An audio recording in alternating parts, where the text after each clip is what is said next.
All right. Well, we're going live back out here in YouTube land. Hello, everybody in YouTube land. It looks like, because we were multi-streaming here today, that Facebook has gone down for the moment. So we will work here in the land of YouTube alone for right now. Let me get another feed up here where I can see it. See what's shaking. And right now, okay. All right, we're back in the land of YouTube.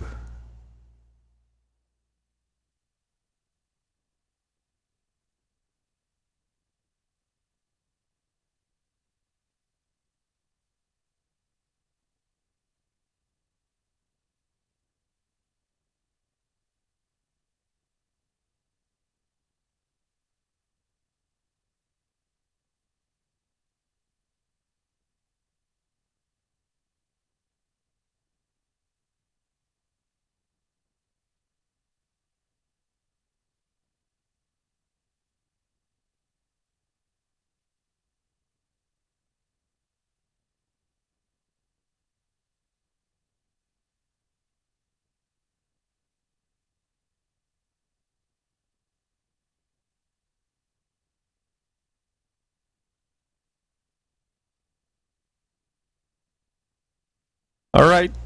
Well, good afternoon. The internet is doing weird things. Hey, Facebook is coming back to life. Good deal. So it looks like we can get our Facebook feeds back up. Just to let you know, I am indeed here. I'm over here working on the computers, but I know that you can hear me if there's anybody here. I know I'm watching. I think I'm the one who's watching. And let's go try and get all the Facebook turned back on. It's always fun when things don't quite work. And let's go to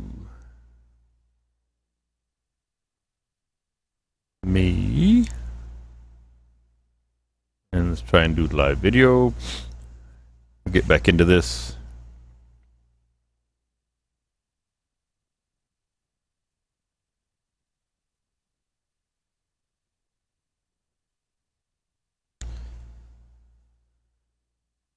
All right, so that stream key still works. And that's on my page. And make this one. Okay, we're working on it. We're coming along, gang. We're getting the Facebook pages back up, Facebook feeds back up. I got two of them to go over there. I got one going and or we're ready to go, and I'm turning on Spiracraft as well over on Facebook, and clicking all these little fun little buttons that we have to click.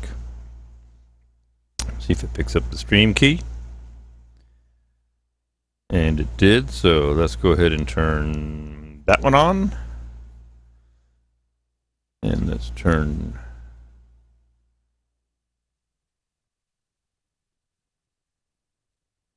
this one on, and we'll be making headway. Okay. So, we're working on it all, gang. We're coming back. It's coming back. It's coming back. Just have to be patient. A lot of people on the internet right now. A lot of people on the internet. Indeed, there are. All right, and gotta give me chat box, and I'll say hello. We're back.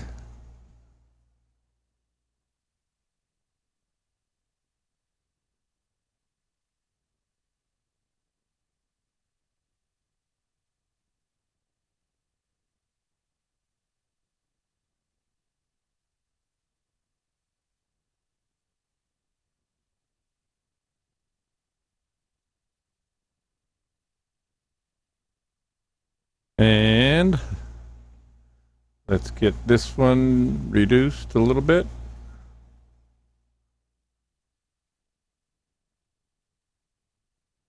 I get my second window open here, gang. Want to do that? No, don't do that.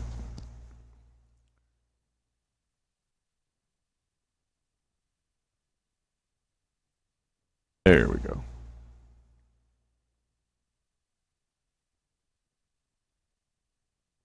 So we're working on her. We're working on her. Just a little bit. This one got interrupted. Let's refresh this page. I know y'all like hearing me talk to myself as I set all this back up.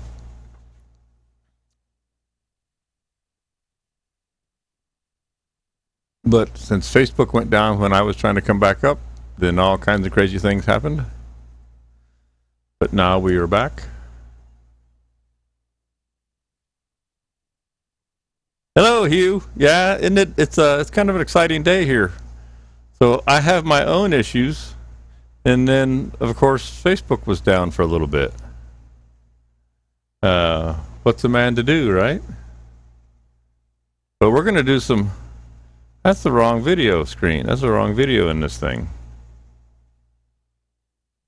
I'm looking at the wrong thing. I want to see this one. There's the one I want to see. Okay. It's crazy out here today. It's kind of like the Wild West. Hey, Dad. I'm back. So I went to bring everything back live, and Facebook was down. But I guess you get that sometimes. So we'll figure it out. So that's me, that's me. I'm in the same place twice. I want. I don't want.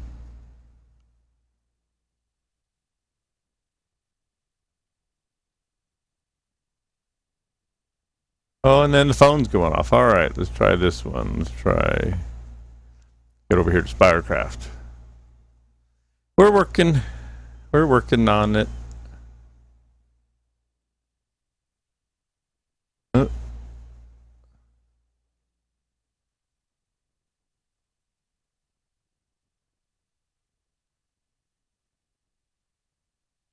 Come here.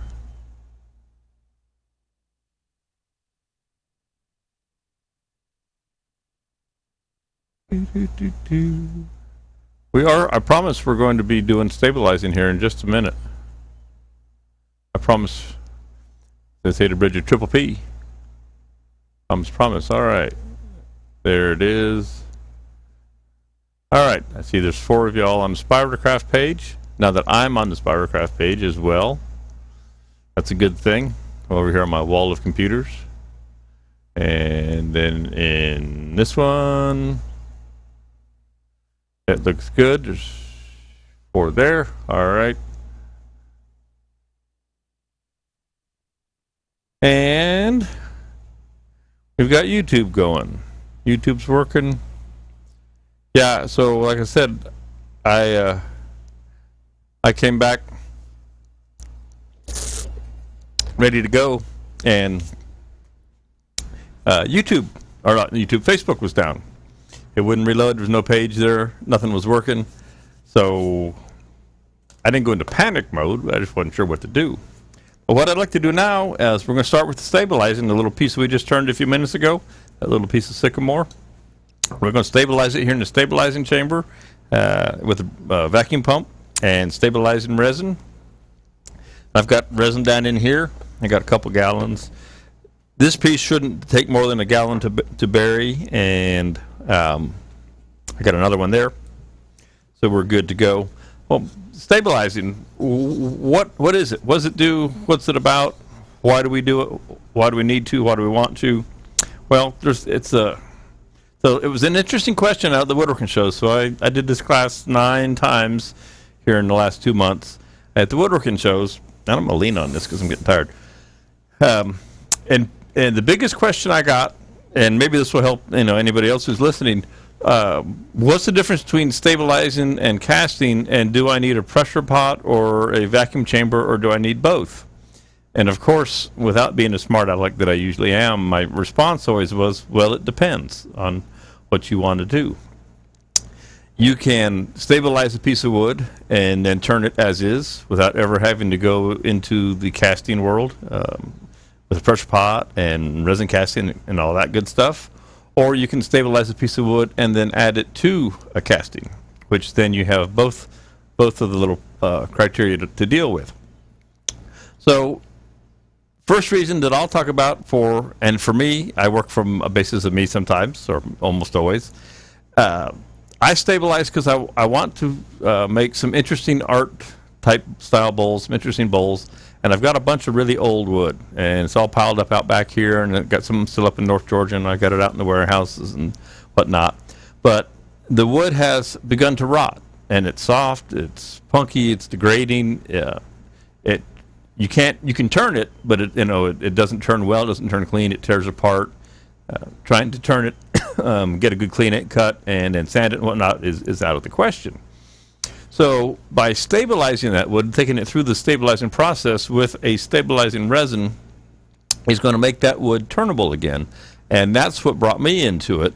A lot of people stabilize their pen blanks, fancy pen blanks, and put the resin in it and just turn it as that.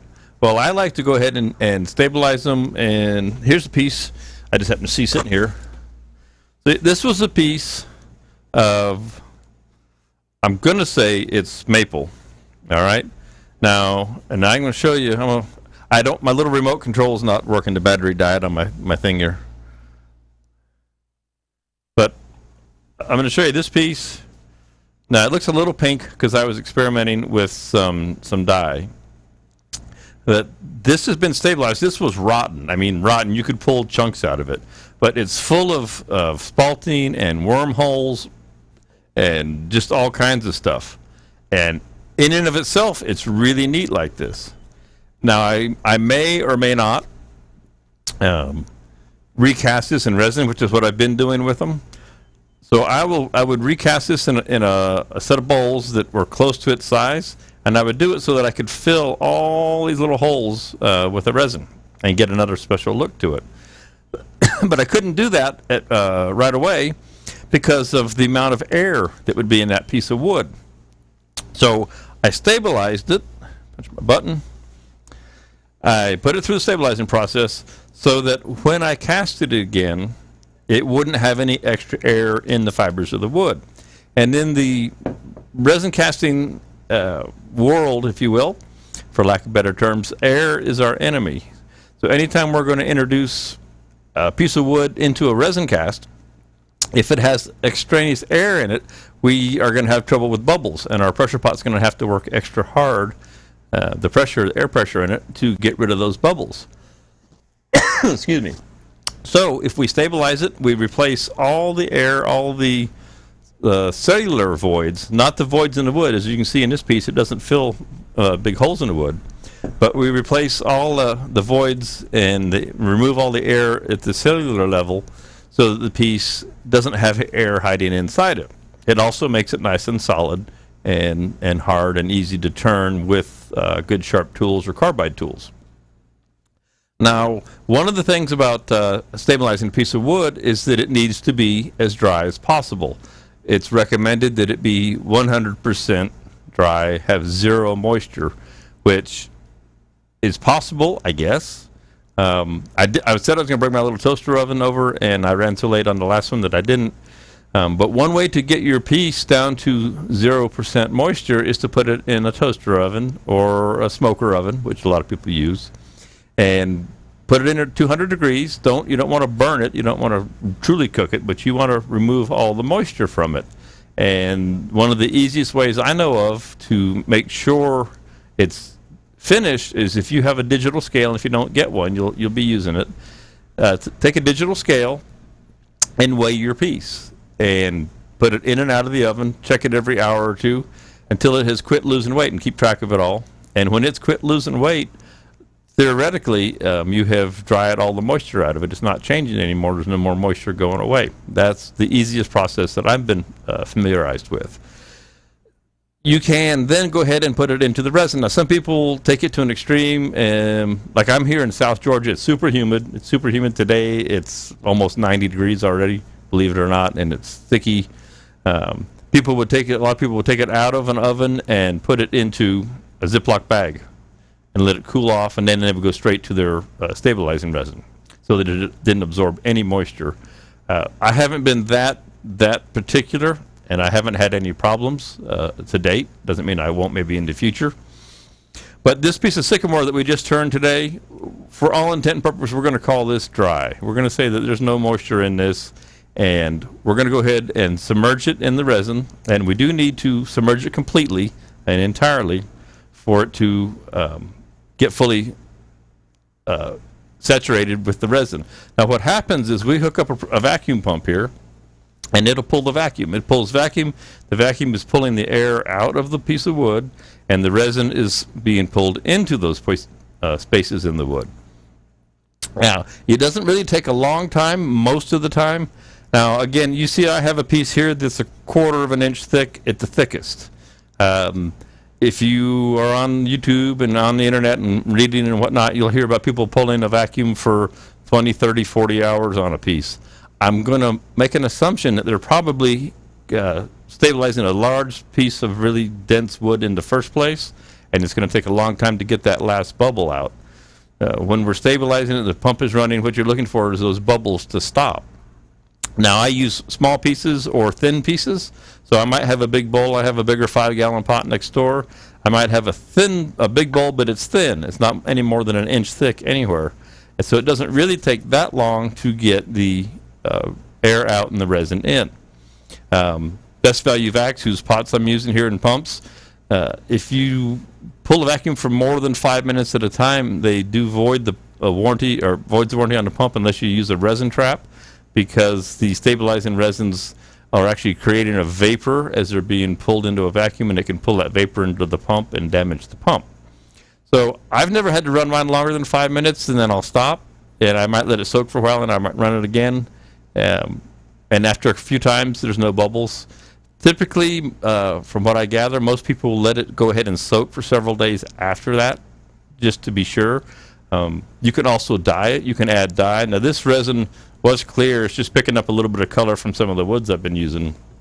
But you can add bright, colorful dyes excuse me, to the resin and dye your wood as you're stabilizing it. So that's another interesting thing to think about. But we're not going to add the dyes to it today. We're just going to do a basic stabilization. So I'm going to jump over here real quick now that we've been in here for a few minutes and check on the chat boxes and see if there's anything that I need to address. Make sure everybody's here. Let's see. Hey, I see Tara's here. Tara from the Woodworking Shows. Good afternoon, Tara. Thank you for coming by. It's great to see you. We're having fun. Oh, this says it was interrupted. Now why is it interrupted? Well, I see it's running on YouTube. Looks like Facebook is having a hard time today. Like Facebook is having a hard time. But we will keep on going, regardless of that. But they're having trouble. And see what's shaking. We go over here to my other one. And it looks like this one is still running. So part of Facebook is running and part of Facebook isn't. I'm not sure what the deal is there. Let me jump over here into that chat box. Lorianne is here. Nice to see you, Lorianne. Chris is here. You're back again. Good to see you. It's kind of hit and miss today with the feeds. It looks like they're coming in and out, but we'll hang with it the best we can. You said you're on Facebook and it's all. Yeah, this is the Spiracraft feed. I just was over on my personal page, and that feed has stopped or had stopped. That one is interrupted for some reason. I don't know what its deal is, and it's also running on YouTube, and the YouTube feed is working. So let's see if my personal one is back up and going.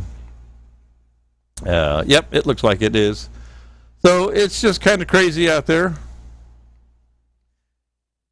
It's kind of crazy, and again, since I'm here by myself, I don't have anybody to jump in and say, hey, or call me on the phone.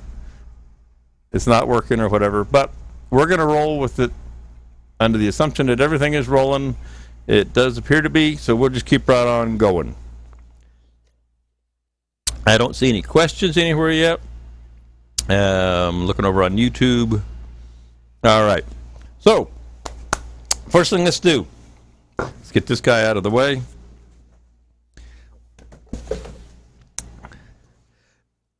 So I had to pack this up at the woodworking shows. Pack it up every Sunday, set it back up on Fridays. This is the special vacuum hose that comes with a Best Value vacuum. The O-rings inside, after many times, it's a little harder to get a perfect seal. So I'm going to suggest that maybe if you have a static system that you don't have to take apart every week, that you do that. Don't take it apart and put it together and take it apart and put it together unless you have to. I've had a little trouble sometimes getting the vacuum in this, just because it was leaking at the fittings. There's a little, you can see the looks like a Teflon almost O-ring inside the vacuum pump, and that makes it to where I wasn't pulling any vacuum. So what I'm going to do this time is I'm going to test it first, and I'm going to put this down on the floor so it doesn't make quite so much noise. I think it'll reach. Yeah. And I'm going to test this real quick to make sure that it's all good still.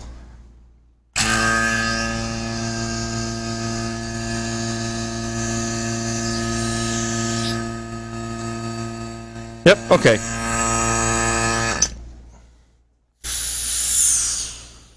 All good. All right, so now I need to figure out which way you can see best, and it looks like I'm looking at there's a monitor up there that I can see all the different feeds. So I'm going to put you in the overhead. You can see down in the pot. Now, one thing about our piece here is that it's light and it's going to float. So you need to find some unique, fun way to hold them down. And what I have gone to doing, and I have one, my dad will yell at me, I have one next door, and I'm not supposed to leave the room, that I just use an old chuck. And my old chuck is next door, so I'm going to run next door, but I'll keep talking to you because I can do that and get my weight. Lead shot is probably one of the best things that I'm thinking of. I'm going to buy like a 50-pound bag of lead shot and bag it up. I'm over here at my other pot. I'm going to bag it up and let that be my weights. But I'm using an old worn-out chuck. Works great for this project. Holds things down. The resin is soap and water cleanable, so you can clean it up with soap and water if you're so inclined. This chuck is a Barracuda, and the gears are worn out on it. And Barracuda said that you can't replace them. So I gave it a new purpose in life. I gave it the purpose of holding down things in my vacuum chamber. And now that I have that all over me, I'm going to get a paper towel. See, it's nice having that other camera because I can walk around and have to see me walking in front of the camera.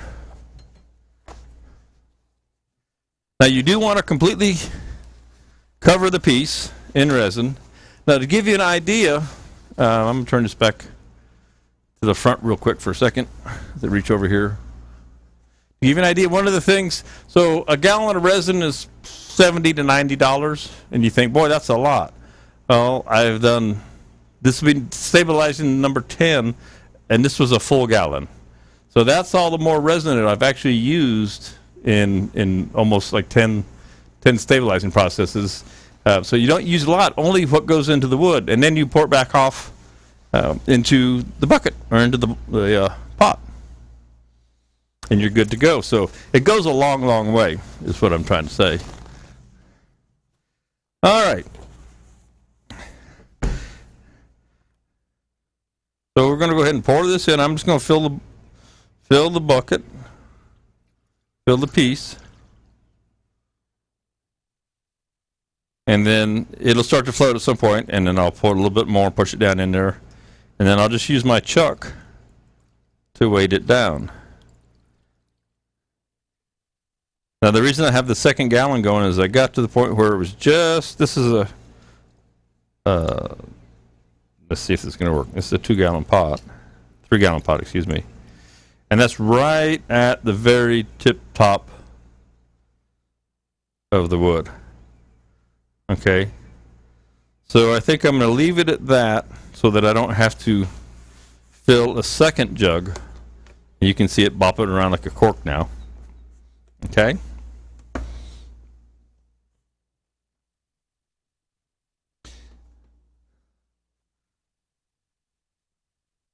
So I know the chuck looks a little rough. You won't be able to see the wood, but you'll see all the bubbles, trust me. Okay. I turned it over so the scooge didn't get on top of the wood. All right. Now people ask me all the time out there on the road this year, well, can't I use my vacuum chamber or my pressure pot as a vacuum chamber? Well, I guess you could. Only problem is you can't see inside of it. And there's a reason why these stabilizing chambers are always clear. It's because you need to be able to see the bubbles. If you can't see the bubbles, and I'm going to turn this so that you'll be able to see the gauge as well. If you can't see the bubbling, right here at the vacuum air inlet, if you will, going to the pump where it's pulling air, if the bubbles get up to that and go into the hose into your pump, that's where you damage your pump. So you need to be able to see that to see what's going on. Okay? So this is ready to go. And I'll just push that over there in the middle a little bit more. Oh, let's just move it that way. So I want you to see the gauge. I'm looking at 2 screens at once here. Okay. So I'm going to switch to the one that has the gauge showing. And I'll go back and forth for you. This will be a little noisy. So you'll see the gauge starting to pull the vacuum.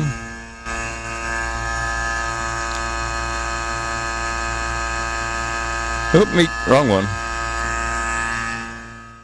As that foam comes up,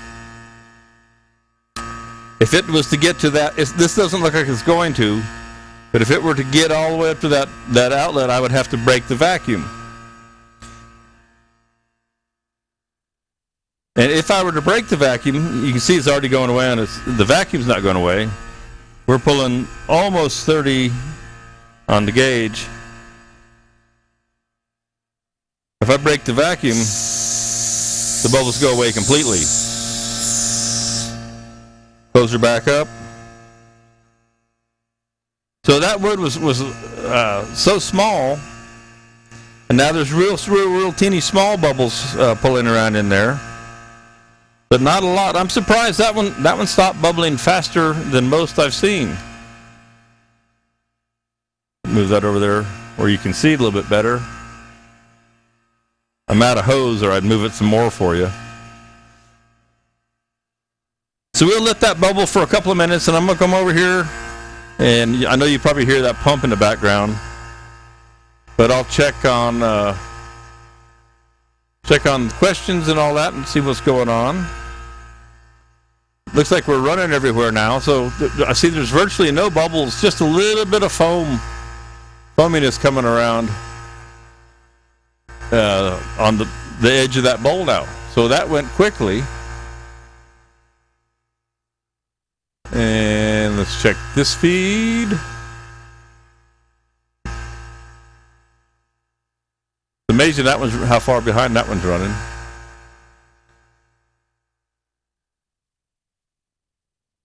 All right. Looks good.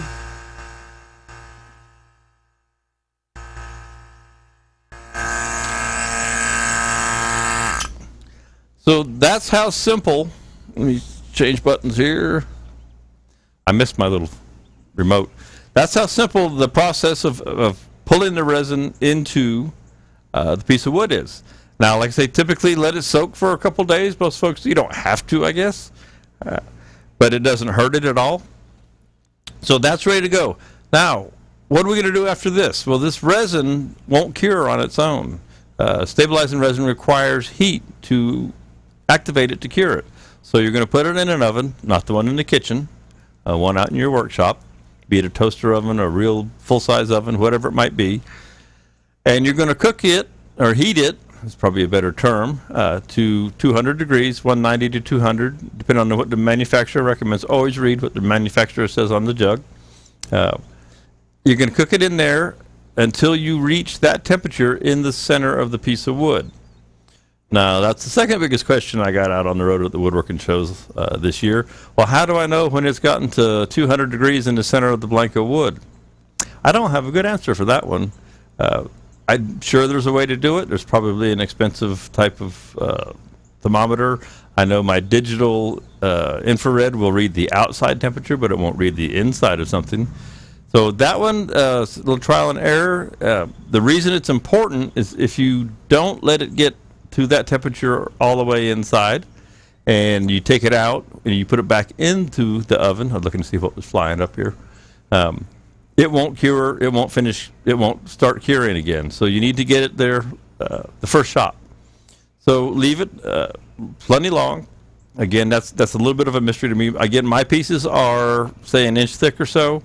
So I leave them for about 2 hours, and I haven't had any trouble. You might hear a lot about wrapping your pieces in tin foil when you stabilize them and cook them in the oven. The tin foil doesn't have anything to do with the process itself. It's merely to keep your oven and your drip pans cleaner. I just put tin foil in a drip pan down in the bottom and let it fly. Again, I'm doing bowls, not big blocks and blanks like that, big square blanks, but actually turned bowls. And I'm trying to wrap a turned bowl in tin foil, and then you can actually have the extra resin cake up on it. So I'd rather have them drip, and I let them drip dry for a day or two personally before I put them in the oven. Seems to work well for me. Just let them go ahead and get all the excess off, and then put them in the oven and let them go. After that, you're ready to either turn it, and you'll be amazed how hard it is. This stabilizing resin is quite hard. You'll need good, sharp, good quality, high-speed steel tools, and you'll have to keep them sharp, and they'll get dull quickly. I'm finding the carbide works the best. The carbide lasts much longer. It keeps the edge much longer. And if you're going to go on over into the resin with it, well, then the carbide's where you want to be anyway. For the most part, it's just so much easier. So that's the basic stabilizing process. It's not real complicated. It's not real hard. Not super expensive to get into. If you've already got a vacuum pump for a chuck or for a vacuum chuck, well, then you're set. Or if you get into stabilizing, well, then go ahead and get a vacuum chuck because you need the pump, you know. So let me change this camera just so I don't run around looking goofy. And I'm going to set this off to the side and out of my way. But that's all there is to that. It's pretty simple. Get all these goodies out of here. Like I said, I'm still I am still unpacking. I'm still packed. The van is full of stuff outside from the shows. I haven't finished getting everything all out and everything. But we're working on it. So if I seem a little disorganized, well, that's probably true. There'd be some truth to that. So it's time to play with a little bit of resin. Now, I've been having a ball with resin. And this piece that we cast today, we're going to cast it up with Spiracraft epoxy resin, and then we're going to put it in the pressure pot, put it in the California Air pressure pot, and tomorrow we're going to turn it. And I've got all these leftover jugs and bits and pieces and parts from the road there, so I'm going to kind of scavenge this and that to make something up, to work up a piece, and find all my cups and bowls in the boxes. I've got stuff in a number of places here, but nothing's too terribly far away. Let's see. Okay, I got that and that. This piece is yet to be finished, but those of you who are with me on Monday Methods, you know what this piece is, right? That's the balloon hollow form. It's coming along. I took it out on the road. I took it to Columbus. That's what I wanted to do. Took it to Columbus. I was going to show it, actually, and, of course, we didn't get to do anything with Columbus. So there you have it. But that's a fun piece. It's going to get some more coats on it, and it'll be good to go. It was over here in a box with stuff. All right. What am I looking for? I got to go. I just soon have the camera, like I say, off like that while I'm just kind of rummaging around here a little bit.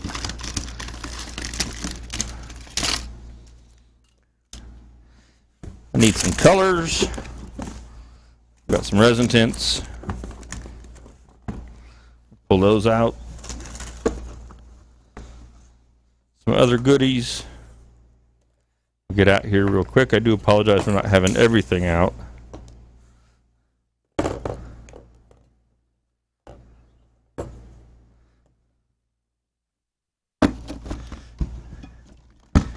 And some pearl powders. Now tomorrow when I turn, you may get a special treat because I've got a couple of other pieces that I cast up that I didn't turn yet, and I would like to. And that might be part of what I turn tomorrow for fun. Okay, so we're back here. Well, the one thing I seem to have lost is my gloves, but I think they're maybe in this drawer. Nope. I was going to give some to my wife this morning, and I got them out. Oh, well, I do it without gloves. It's okay. Spiracraft resin. This is an epoxy resin. There's epoxy resins, there's polyester resins, and there's urethane resins. One of the most popular brands out there is called Alumilite. It's a urethane resin. It is measured by weight with a scale. This epoxy and others are measured by volume. So always read back of the bottle. Because if you measure it by weight and mix it, it will not necessarily work right for you, or vice versa. So make sure you're using the proper measuring method, be it weight or volume, to make up your resin. So I keep it real simple. We eat a lot of yogurt here, and I like to use disposable cups for a lot of what I do. Now I have also metered cups here as well. The $1.98 ones from Home Depot, you can use those as well if you want to go that route. You're welcome to. I am now looking for my mold, and I also use really fancy molds. And some other cups here. So once my wife Bridget found out that Dunkin' Donuts iced coffee cups were my preferred mold for small projects, she and her colleagues at work keep all these. And the reason I like them is they have a dovetail tenon bottom. So it's exactly the perfect tenon for a 2 3/8 inch set of jaws on an easy wood jug. So I don't have to make a tenon. I just take it out of this glass. This is my mold, and it goes right in the chuck, and off I go. I can just, sometimes I'll cut these away and put them and hook them to something else, so my tenon's already made. That saves you a lot of trouble, and they're free. Well, our mold, we want to use a mold release. And again, so here I have eject it. It's just eject it mold release. I bought a couple different generic ones off of the internet. When I talked to the manufacturer at Spiracraft, which happens to only be 20 minutes away, talked to the chemist, he said you can use pretty much anything on their epoxy. He recommended aerosol Vaseline. So since I have searched high and low and have not found aerosol Vaseline, if anybody out there knows of aerosol Vaseline, please let me know where to find some. I'd like to try it. But seriously, check with the manufacturer of whatever resin you're going to use. If it's Royal Palm or Purple this or White that or Alumilite, whatever it might be sure you read and see what they say that they recommend for the mold release, because some of the resins can be affected by a mold release. If you don't use the proper one, or if you use the improper one, is probably a better way to put it, you can have some issues with cloudiness and different things with your resin. So make sure you use what they recommend until you find that you could use something else if you're trying to save some money, which is understandable. But make sure you use what they recommend, because resin, though it's not super expensive, it's also not super cheap. So we don't want to take any chances there. This mold release has been working great for me. I'm just going to spray a little bit of it in here. Don't need much because it doesn't stick. And we'll just set that right off on the corner. Remind me where I put that, because I'll forget. Now, when you're mixing resin, unless I brought them up. Yes, I did bring them up. One of the things you want to keep in mind is you've mixed a batch of resin for a certain project, and you've created a certain color or a group of colors that you really, really like, and you make your pour into whatever your mold is, and you discover that you're 2 ounces short. The chances of recreating those same colors to add just a little bit more is pretty tough. What I like to do is I'll mix a little bit more if I have a concern, although I know that these 3 cups and are going to fill this just right. But if I have a question, I've got these little silicone molds, and there's all kinds of different silicone molds. These are, as seen on TV, hard-boiled egg molds. They're silicone. They work great. They make little teeny resin molds, and I turn little miniatures on the mini lathe or even on the big one. But they're great fun, and it's a good place to put that extra ounce or 2 that you made just to be safe. Keep these around because they don't do the hard-boiled eggs very well anyhow. So they do a pretty good job as your extra stuff. Put them back down in my box. Okay, so this resin is a 2-to-1 ratio. Some are 1-to-1, some are 2-to-1, whatever it may be. This is 2-to-1, so I have 3 equal-sized cups. So I'm going to use up, I've got all these bottles that are identical for whatever reason. Some were on the road, some were here. So I just go to the same little line on the cup, the yogurt cup, and I know that I have 2-to-1. Pretty simple, pretty straightforward. Now those are both hardeners, so I don't need any more of that.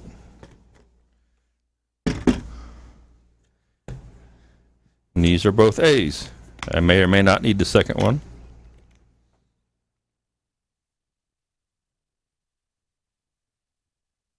Now this resin, all resins have a working time or an open time. Alumilite comes in a couple of speeds, if you will, and it's a very fast resin. I think 7 minutes and 15 minutes, and it has to be in the pressure pot because it's starting to exotherm and set up. This resin has a 2-hour open time, which is great for me doing these demonstrations because I can mix it up and I can talk to you, and I don't have to worry about getting it into the pressure pot. We can have a discussion out on the road. It's been great. I say because I can stand there and talk for an hour after I've mixed it, and I don't have to worry at all. I sure would like to get this to come right to that point on there. So I get my 2-to-1, and we'll mix this up, and I don't have to worry. Now there's pros and cons to both, as in so many things. With this resin, with the 2-hour open time, when we mix this together, say we have 1 cup of red and 1 cup of white resin today, and we mix them together right after we've mixed the resin all together itself, and we split it back out, and we make a red batch and a white batch, and we pour those into a mold. When we take it out of the pressure pot tomorrow, it's going to be pink or some version thereof most of the time. The fast resin, so 7-minute resin, if you wait till 6 minutes, you pour it in your mold, you put it in the pressure pot, it's going to be setting up shortly after you put the lid on, and the pressure is going to compress the bubbles out, and you're going to have the colors that you saw. So you have to account for that. Now with this resin, what I can do, and you can do the same thing with your fast resins, and it's recommended on a day like this where it's starting to get hot. And where did I just put that guy? I know I saw him here. My thermometer. It was in that box. And maybe it's over in that box. No, I put it right here on the table. By the way, that's the one that is my mold, remind me. Infrared thermometer. So we can take the temperature the long walk over here, but we can take the temperature. Oh, wrong one, Brad. Middle one. Of the resin. So at the moment, this resin's already 81 degrees, 82 degrees. All right. So it's already 10 degrees above its happy room temperature. That's 86. So this resin will set a little faster than the typical 2-hour open time. We're not going to run out of time here today, but this is the way to know. And what I have found through trial and error experimentation is that with this resin, if I'll let it sit to about 105, right around 105, 110, that's where the temperature gradient has started to rise dramatically and quickly. If I'll wait till then and put it in the mold and put it in the pressure pot, then I'll have the distinct colors that I was referring to with the fast setting resins. So keep an eye on it. These are handy. I mean, they're about $60 or so at your favorite store called Harbor Freight, but they're worth it to know what this resin is doing. Like I say, this resin is 88 degrees right now, so that tells you it's at least 88 in the shop in here. That's why I feel warm. Okay, so I got my 2-to-1. I'll just use cottage cheese cup to pour these in for my mixing. Okay. Now these cups I won't reuse. I have more cups that I'll use again, just because I want to try and keep the ratios as close to the measured amounts as I can. Which camera am I on? I am on the end camera. So let me change that real quick. I doubt that those will stay there. Let me get back over to me here, the front camera. So while we're waiting for this resin to pour, I'll grumble about Apple products. So the remote control for my switcher is an iPad, right? Well, the iPad has to be plugged into the switcher to work, the switcher. But there's no other port on the iPad to keep power to it. So you can't be charging it, running it on AC, and using it on another device. Don't quite get that, but then again, I'm not an Apple person, so. And I can't complain, it's a $100 iPad that was rebuilt. It's doing the job, it works great. It just doesn't have the charge in it that it needs. And that didn't stay. Oh well. Mixing your resin. Mixing your resin is important. Be careful. Remember, anything we do is adding air to the activity, okay? So when we mix this, we're adding air into the resin, whether we want to or not. Some people I've seen start to use paint mixers on a drill. It'll whip it right up, but it's kind of like the same way you make whipped cream, which is whipping air into something, and our whole goal is to keep the air out.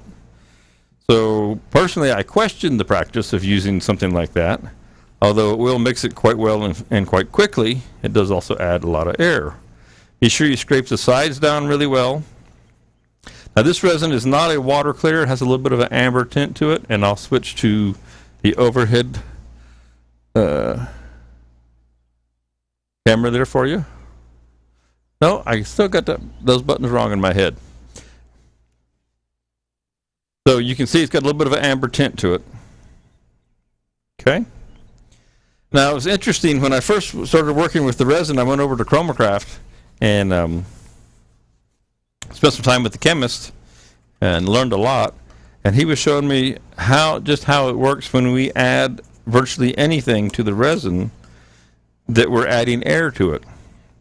So we had taken a batch of resin that was mixed, put it in a vacuum chamber, like I had out earlier, excuse the cough, degassed it, pulled all the air out of it, just poured some glitter into it, and then degassed it again. It was amazing how much air came out again by just adding the glitter. The air molecules stick to the glitter. So I'm just going to divide this among these 3 cups,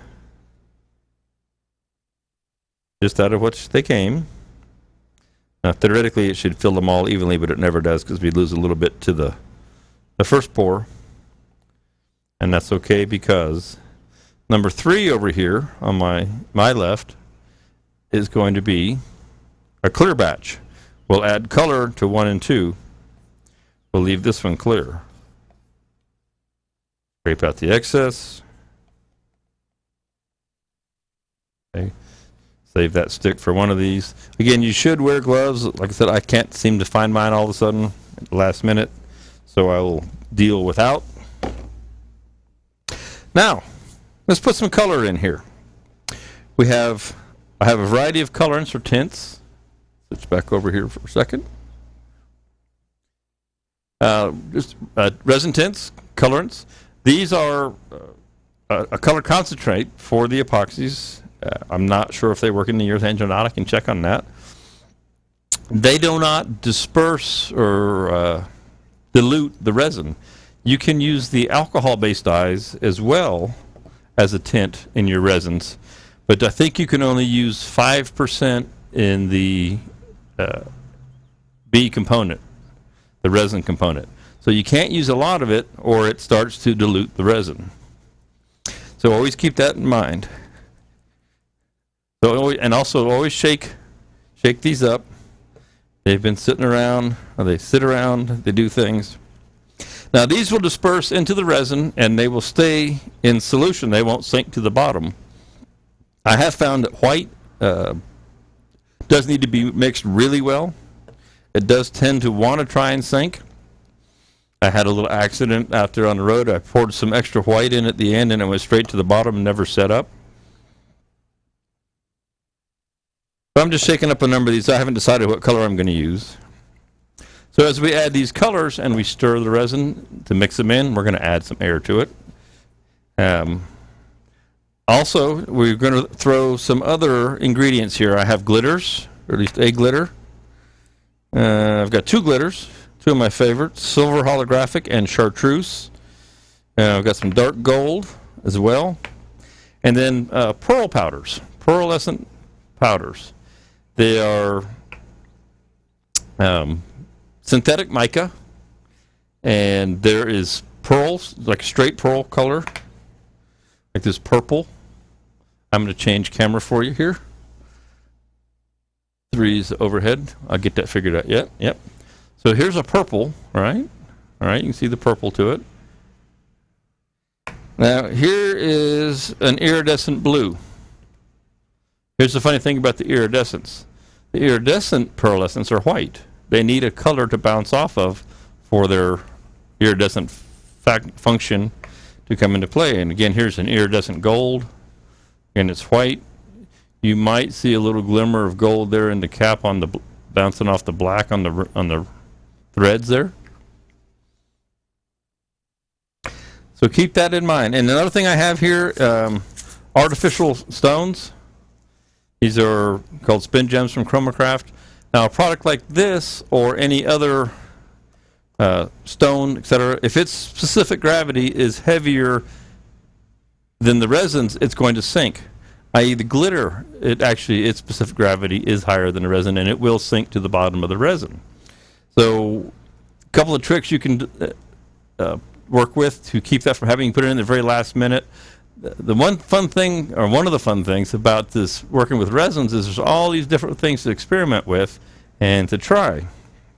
Because you never know what you can come up with until you try it. So I'm going to put that back over here. So I'm curious to see, I'm sure this hasn't started exotherm, chemically it's not working doing that yet, but I want to see if they've warmed up just for yucks. Just from sitting here. 85, 86, 86. So they're right around 86 right now. Okay, colors. What color should we use? Well, I don't know. I like colors. What haven't I used? I'm going to use, that's black. That's black. Let's use a marine blue in one. And it doesn't take a lot. You get back to the overhead for you. Overhead, Brad. That little drop of blue in there, and this one right here with the stick, one little drop. And you can make your resin translucent or you can make it opaque. Let me move these over a little bit so you can see. Just depends on how much of the concentrate you use. So you can give it a very light, subtle hue. Now it looks really dark, I see looking down in the camera, but when you look at the stick you can barely see it. Now these cups that they're in are black. These yogurt cups are black. So that's a very, very, very light tint of blue, believe it or not. I'm trying to find something I can put it on to show you. So I'm going to put just another little drop in there. That was 2 drops actually.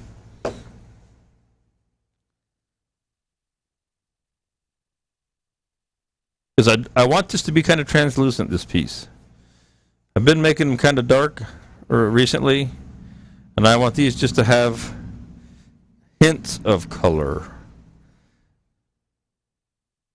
And I think I'm going to go with, hot as it is today, I think I'm going to take a chance. I'm going to go with red. Just a little bit of red.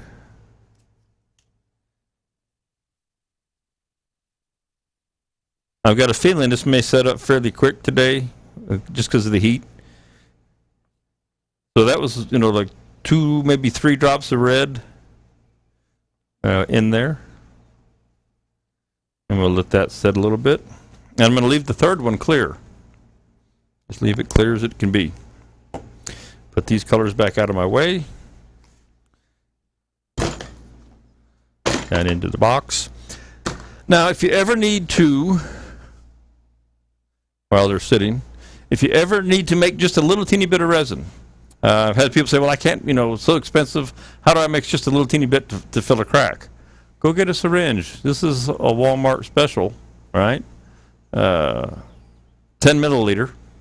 And this resin will suck right up into there, and you can make a 2-to-1 ratio, a very small batch of resin using a syringe. So just what you need, just enough to fill a crack somewhere. Kind of like mixing your 5-minute epoxy, except this stuff's a whole lot better. And you can add colors to it and everything else, and it works great. So just go get some syringes. At least for me, they give them to me free at Walmart there at the pharmacy. And, you can be cheap and use them a few times, which sometimes I do, and otherwise just throw them away and get you some more. But that's the great way to make a small batch, okay? Real easy to meter. I always keep them handy. All right, what do I want to add to these? I'm going to add some iridescent blue to the blue resin. Now, I did see my fancy little spoon when I was grabbing stuff, but I'm not going to use it because I don't know where it's at right now. So let me go back over here. I'll be happy when that's charged up. My switcher. A little bit of iridescent blue.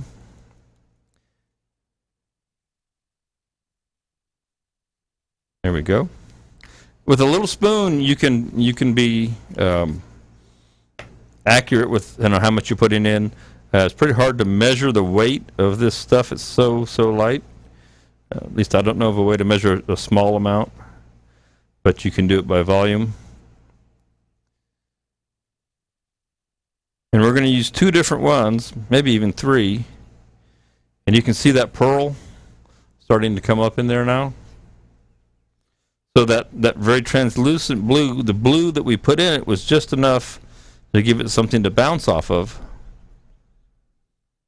I don't know if you can notice that right up here, that's the resin up on the rim, and that's how actually clear it is. We're going to let those little floaters come up. Iridescent gold. I don't have any. Do I have iridescent red? I don't. So I'm going to put iridescent gold in the red, just because. That should do the trick.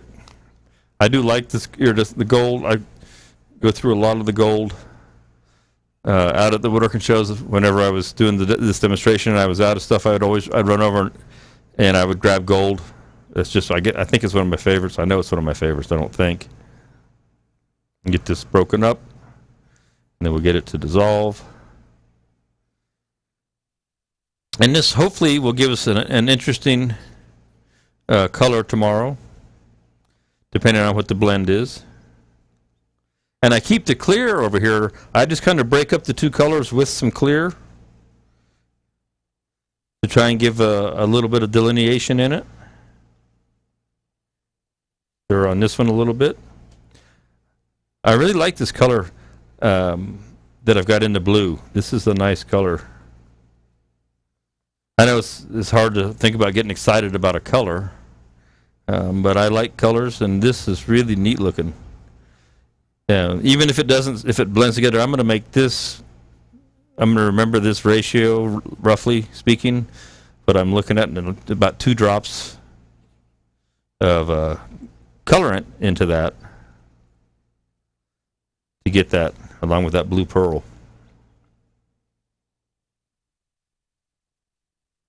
Oh, so I'm going to let those. I'm going to stir one more time. Then I'm going to come over here and check the boxes, the chat boxes, and see if there's anything going on that I need to answer, because I want this to dissolve. And I'm just curious. I'm going to let these warm up and see if they start to cook a little bit more. So there's that red and gold. I like the way that looks too. All right, let's check the chat boxes over here and see what's going on. Dun, dun, dun, dun. How did I get Roper's videos going? Roper, what you up to out there? Mr. Roper, huh? Let's see. On the Spiracraft page over here, we have that, and I'm going to expand this. Let's see. There's about 4 folks there. Appreciate y'all hanging around. Let's see. Come on, scroll down. All right. So those colors look nice in the screen. And jump over to myself, the other feed, see if it's still up or if it died.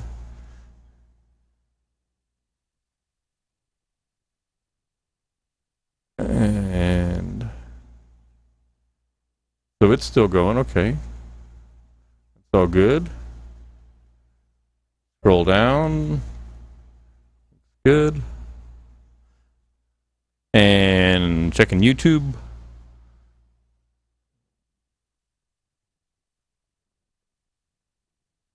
YouTube looks good. All right. Well, I think it's time to mix this together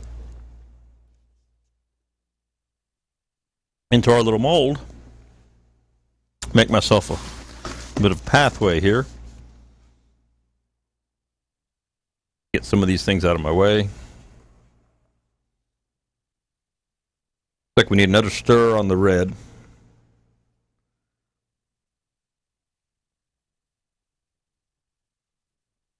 Okay. So I'm just going to use my mold, and I'll put it right here where you can see it all going in.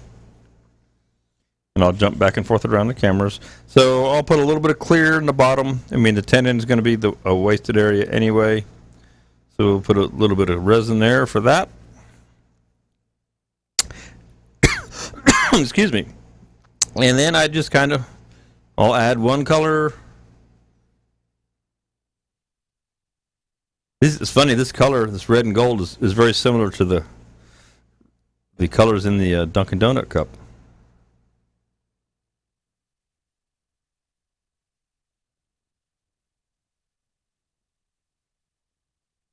And let's see here. What's the best look for you guys? See if I'm going to adjust the camera over here on the side real quick. See if you can see what's going on from the side. Change that view. Get that out of the way. Okay. Number 2. So you're looking at it from the side now. We'll get the sticker out of the way. Break that up with some clear.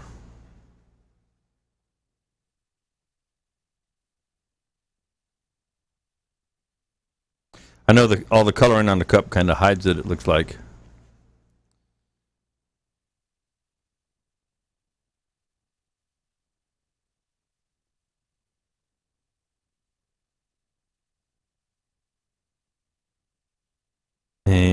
I'll show you from the top.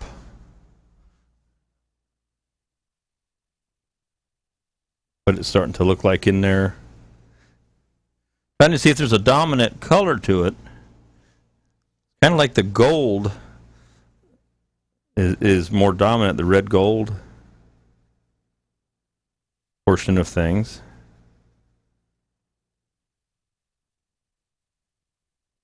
And then back with some more clear. Again, as I pour the clear in, it will kind of break and make channels, if you will, in the other colors.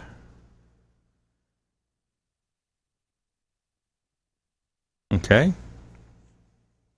And the last of the blue.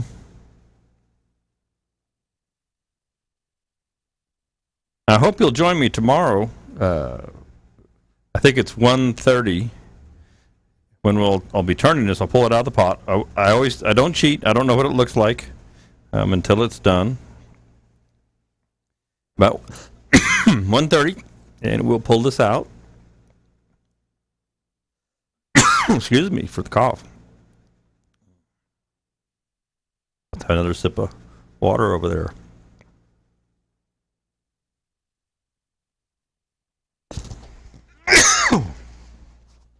My apologies. Okay. And what I'm going to do, I'm going to save that last little bit of clear, and I'm going to put silver holographic all over the top, and then I'm going to pour the clear in, and then I'm going to put silver holographic in it again, because when I pour the clear on, it's going to pull some of this down, and then I'm going to put some more up there and let the surface tension just hold it there and wait for gravity to pull it down.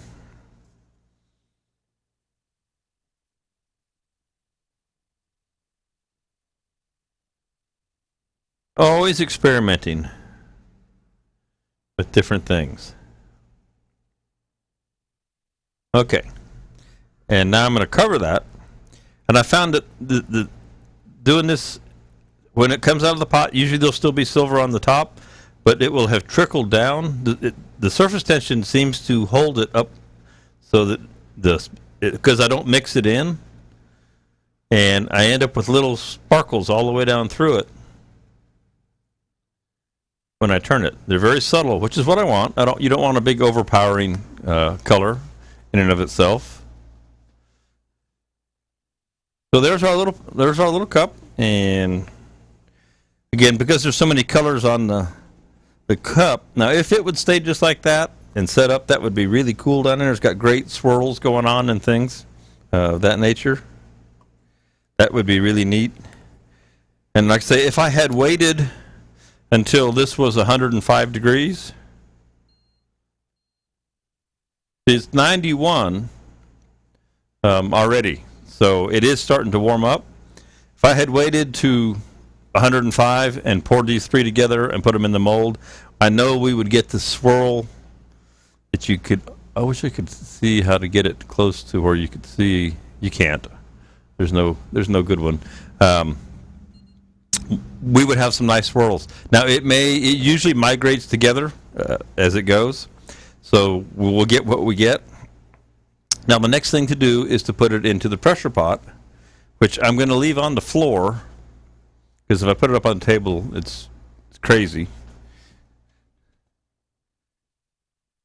Because I don't have a big enough work counter in here yet.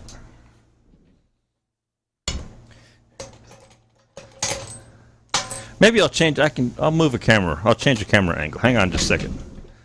I'll do anything for you guys. Let me get a camera angle that works. I got one over here that I can change, and you won't see it changing until I'm done. There we go. It's not perfect, but you get the idea.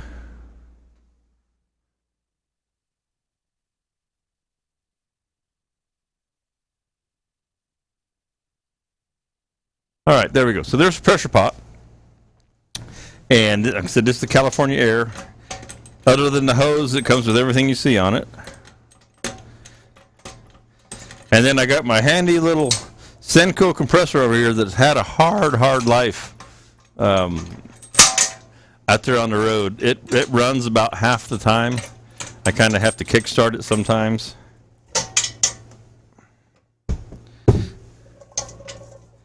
Oh, I got wood chips in there. But I'll just drop this right down inside the pressure pot. Right in the center. Now you can make shelves and shelf brackets and things, or carriers, baskets to go down in here. And lower, you can do multiple pieces at a time if you want.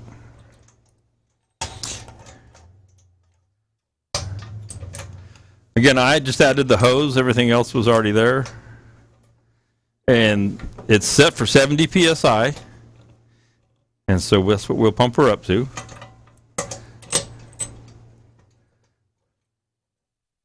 Now, I'm not going to turn on the compressor just because of the noise. But I'll try it. We'll see if it's noisy. Sometimes it doesn't want to come on anyway. But we crank all this down.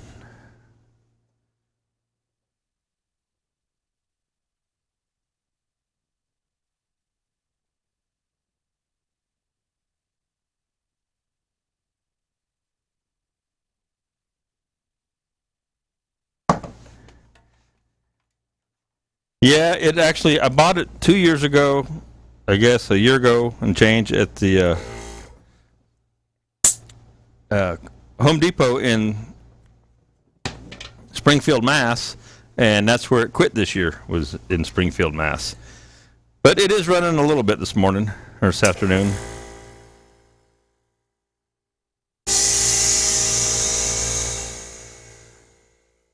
And so we'll let that run until she fills her up to 70 pounds. Come back over here. We'll let that fill up to 70 pounds. We'll leave it sit overnight. And tomorrow, when I do the turning class, is when I'll open it again. And again, like I say, I'm pretty sure that's 1:30. I'm following the schedule from the woodworking shows.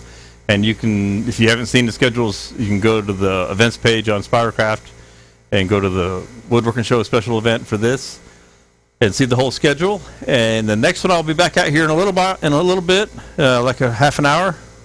I think it is 4:30, and I'm going to make a little hollow form. So I'm going to cut these guys off. I appreciate everybody coming back out here. I'll be glad when it's supposed to cool off tomorrow. I'm not ready for it to be hot yet. It's getting a little warm. So I'll go have a cool sip of water for about 10 minutes, and I'll come back out and get set back up for turning a little hollow form. And it'll be a little guy. I've got the blanks out, and I'll be using the EasyWood tools, their standard hollowing tools, and their little micro or mini, their new mini hollowers. So we'll make a little teeny guy, and that's a lot of fun. I like doing little things. Small pieces are fun, even though I like making big ones. Little ones are as fun as well. So I appreciate y'all hanging out with me this afternoon. I will see you in about 20 minutes. Everybody go take a break, stretch your feet, go for a walk, and I'll see you in a bit. Thank you much.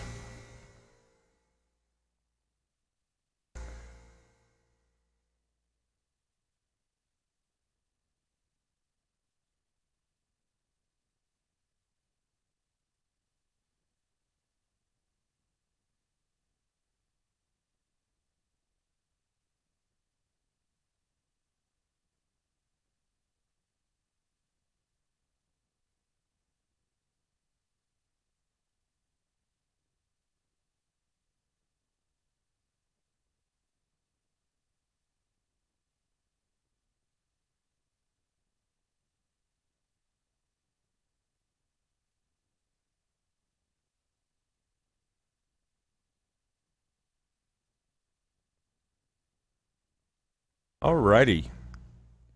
We are coming back here slowly. Coming back. Let's see.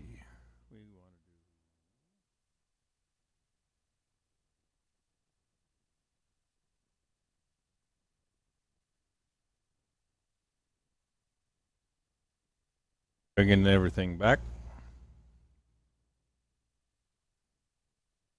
Video.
All right.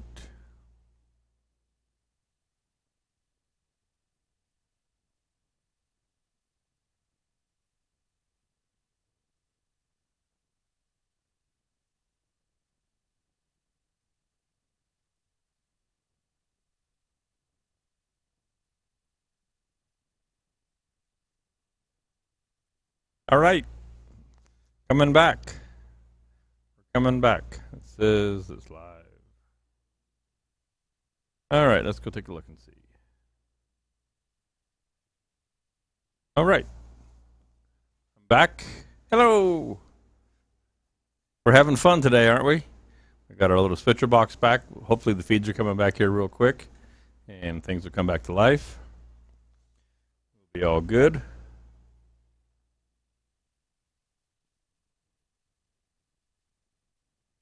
Check the Facebook feeds.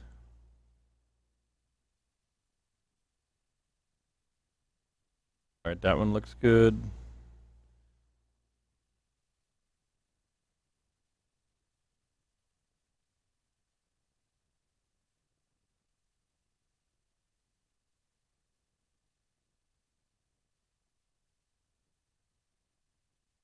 Let's see. I'm working on it, gang. We're just about back.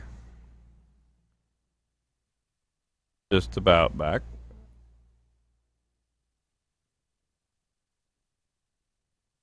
Let's see here. Everything says it's connected, but I don't believe it. Oh, we'll leave it off of my page. Not going to sweat it. All right. Good deal. That's the YouTube one. Let's go over here to... Oh, I see. Facebook's acting up again.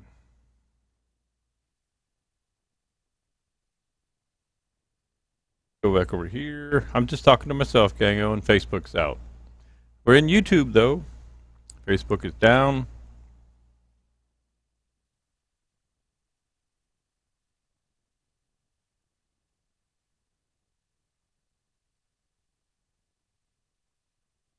So it's working here. It's working here.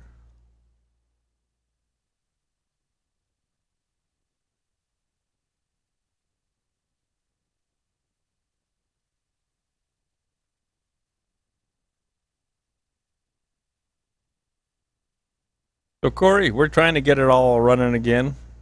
Facebook seems to keep dropping down today. But you get that. So we're going to go with whatever we got.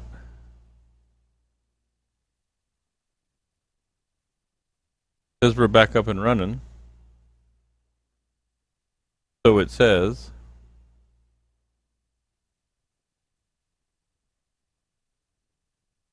Sometimes I get confused in here as to which thing I'm on. But I'll go with it.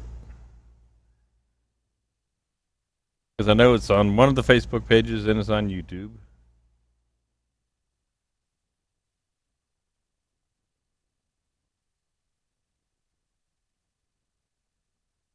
There we go.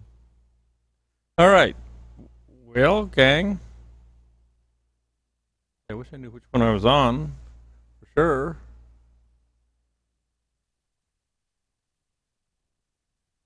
Just to be certain.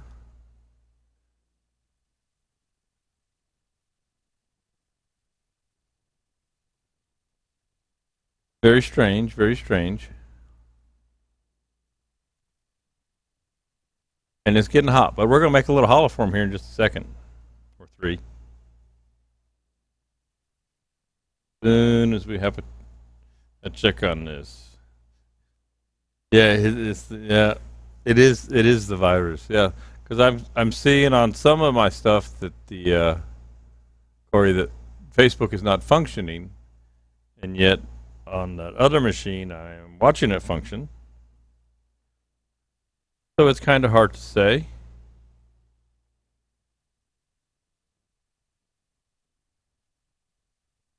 And it's interesting, the YouTube one. I know I'm talking to Corey. There's 3 folks on YouTube. I'm going to say hello over there to YouTube again. Hello, YouTube world. Then I'm going to go to work. It's time to make a little hollow form.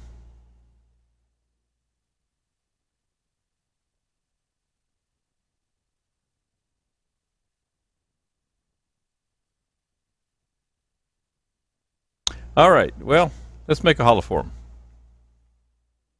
Let's make a hollow form. So I got this blank of wood, this piece of sycamore.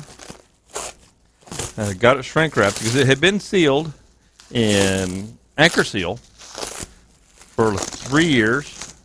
And then I cut all these little blanks out of it before I went out on the road. Well, actually, I cut these blanks out in the middle of the woodworking show season. And this was a little seminar I did. This is the Easy Wood Tools seminar, using Easy Wood Tools. Sponsored by Easy Wood, good folks over there at Easy Wood Tools. Stopped by there on my way home, as a matter of fact. Visited with the office folks. Everybody real nice. And then I motored on home. But so anyway, this wood's been sealed up for 3 years, and then I cut it, and then I just wrapped it in cellophane. And it's sycamore again, and it's starting to spalt, and it's ambrosia sycamore at that. And we're just going to make a little mini hollow form out of this guy today. Have a little fun. Have a lot of fun, actually.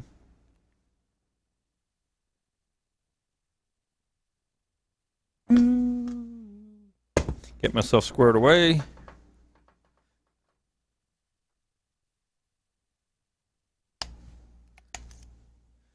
You know how it is, you start late on something and then you just stay late all day. Just don't ever get caught up. But we're trying. We are trying. So, what do I want to do with this guy? I don't have a plan. I like to not have a plan. I often don't have a plan, and that's okay.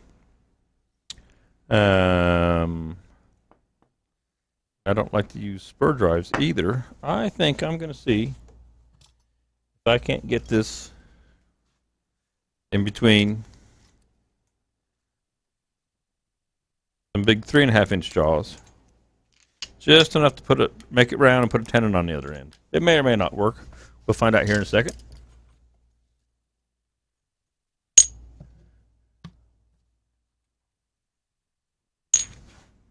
Feel kind of funny wearing short pants and shoes and socks. Just doesn't seem normal. Normal is flip-flops when I'm home. I got a feeling this isn't quite going to do the trick.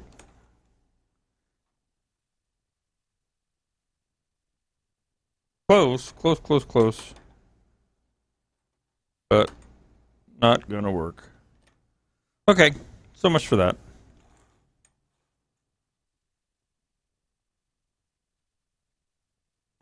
Take those off anyway. We won't be using those. We'll be using smaller jaws. We use the 2 3/8 for our tenon. Just trying to save myself a little time, and it didn't work.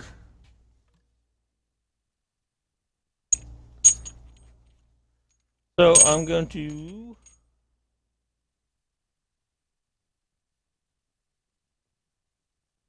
comes in a little different. Put on some 1 3/8 jaws. I do wish there were some 2-inch jaws for Easy Wood. It would fit right into this unit that I'm going to use this step drive.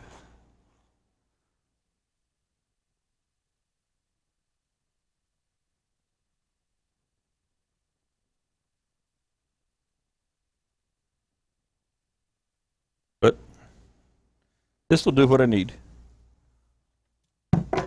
This will hold it between centers. It's got a spring-loaded. Let me go to my head. You can see how that pushes in and out. Might be better from here. Spring-loaded, and it's 2 inches around. Unfortunately, this particular model is no longer made, but I still have this one. So life is good. And we're just going to eyeball this.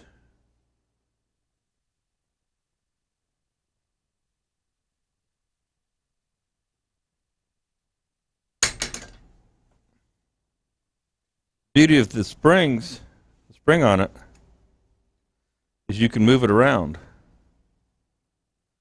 you need to. I think that'll work just fine right there. Crank that on in there. Those teeth get a hold real, real well.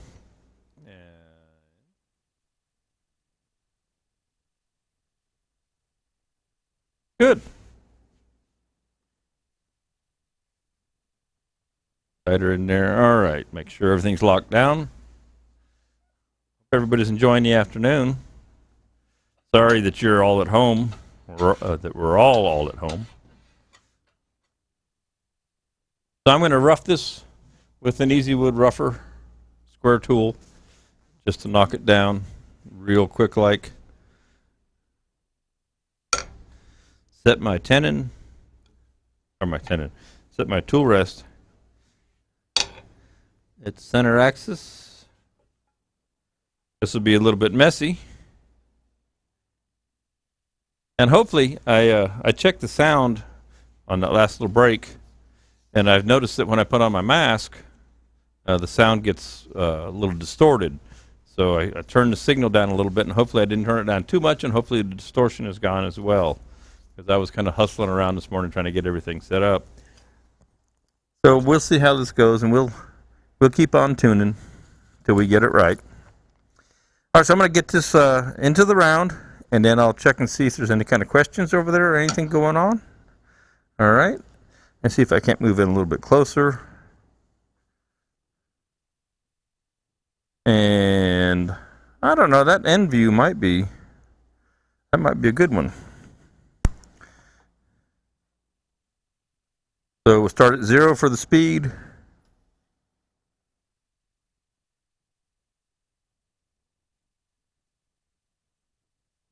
We'll rougher at about 700, 650, 700. Nothing too fast. Okay. Stay out of the way of the chips.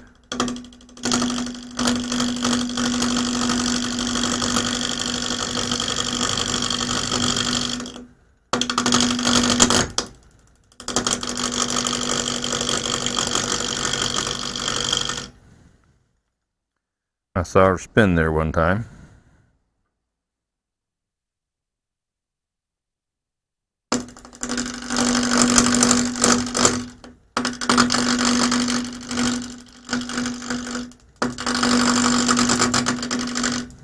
This wood is really soft. That's why I'm using that 2-inch step drive.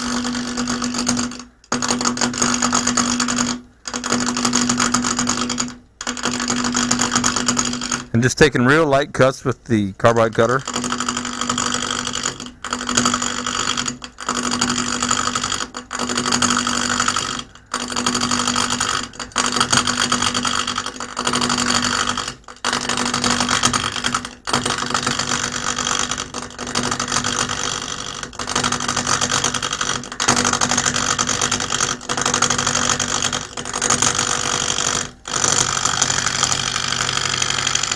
So this will be a little hollow form by the time we get her down there.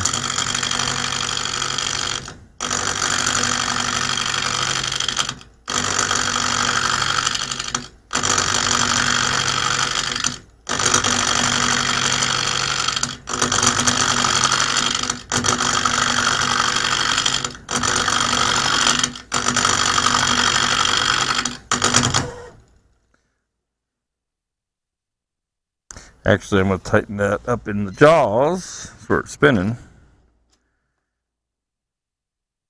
A little bit.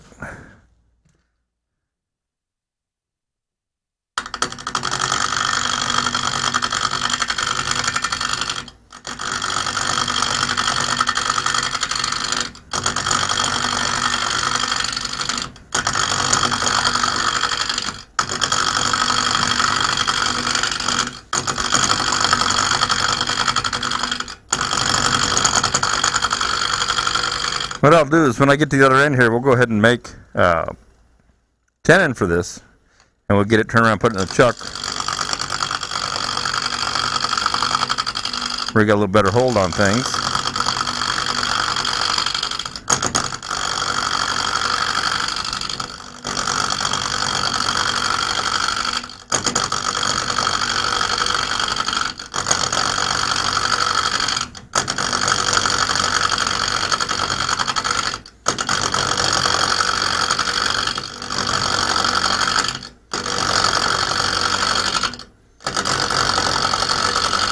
So you notice with this Easy Wood Tools, even though I'm roughing this out, I've just got a couple of fingers. I just got a couple of fingers on top of the tool. Nothing, no death grip or anything like that. Go to overhead for you. Nice and relaxed.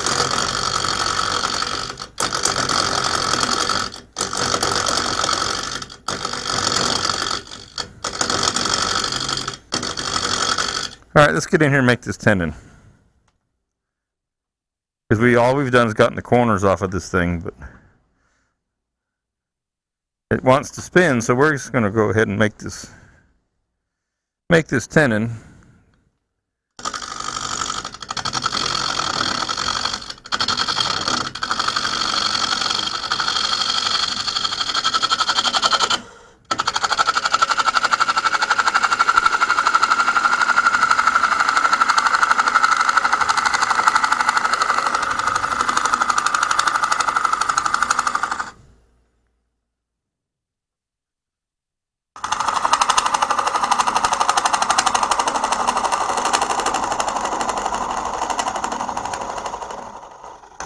I'll go right up close to the live center, but I won't touch it.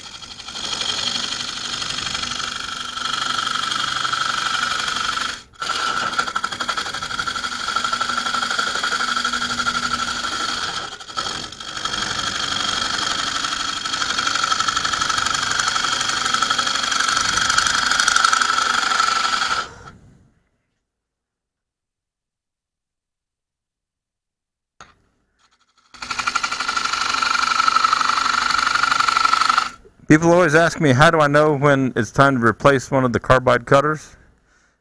This one is ready to be replaced. They're out at the warehouse, otherwise I'd change it. It normally would be cutting this quite easily.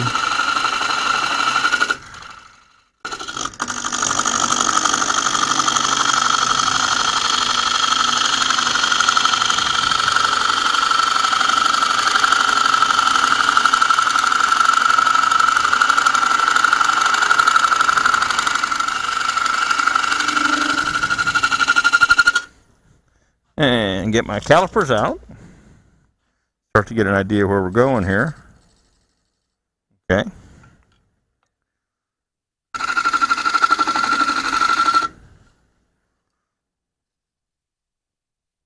That's right on the money.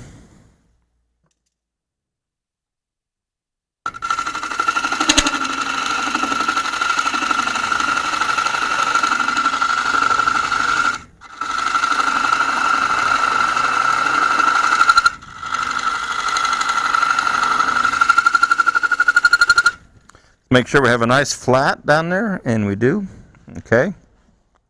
So we'll grab our detail tool, and we'll dovetail this, and we'll get rid of that last little bit at the live center there.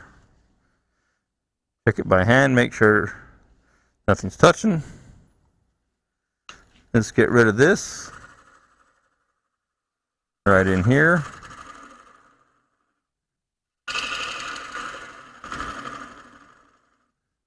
Put our little dovetail on this guy.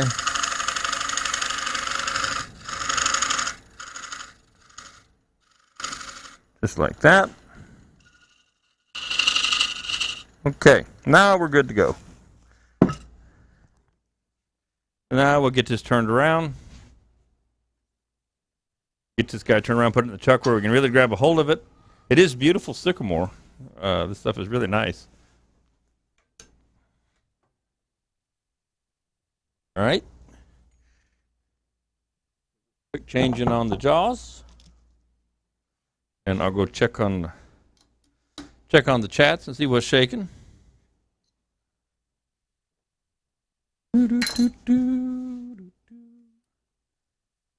Oh, it's a nice day. We would have been in Syracuse, New York today. I'd be in the hall doing the Friday. I wish I was in the hall doing the Friday, but I'm bringing you the next best thing that I got. From my house to yours. How's that? We do what we can to try and help share the information that we were sharing out there. on the road at the shows for everybody.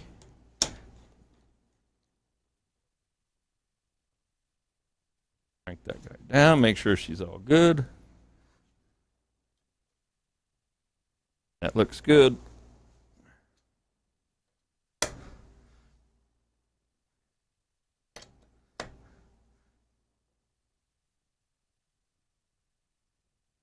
All right, see if that lines back up. Boy, it does. How about that? And I'm going to jump over here and check the stuff real quick. Going on that I need to talk about. If anybody's got any questions, please holler at me here in the chat boxes. All right. That one never went live over there.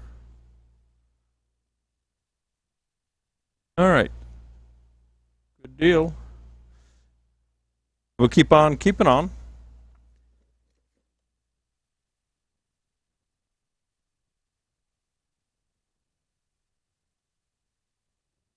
Now that I've got the corners off of this, like I say, that cutter is a little bit dull. It's a pretty piece of wood. Look at this. Look at this piece of wood. Camera's over. How'd I get over here? Let me fix that.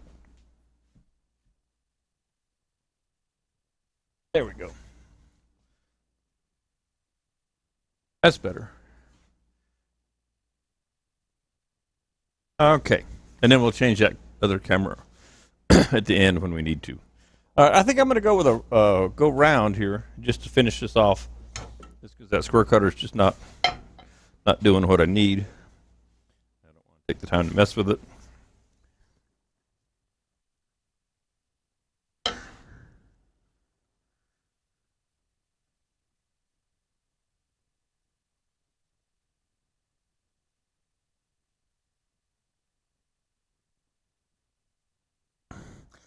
It might tear it up a little bit, but we'll speed her up.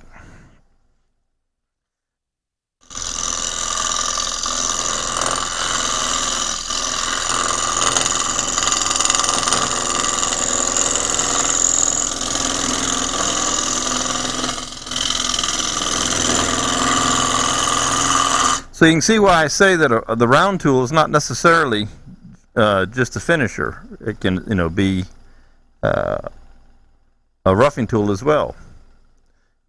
It's round, but it does the trick. Looks like the overhead's a better choice for you.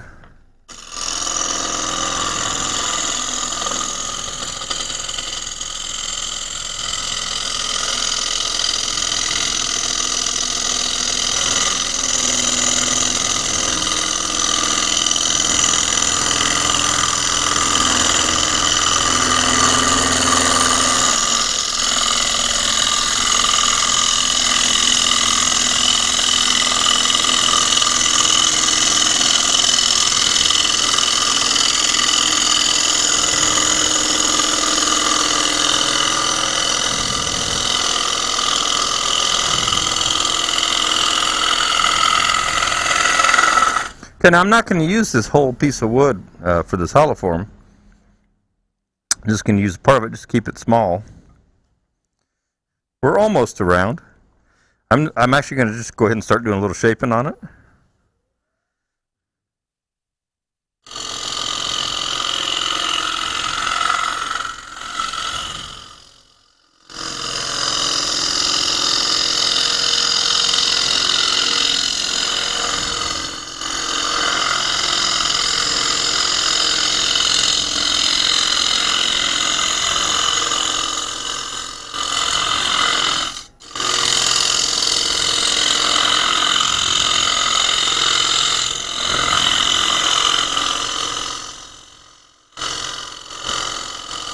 I just love making up shapes and profiles as I go.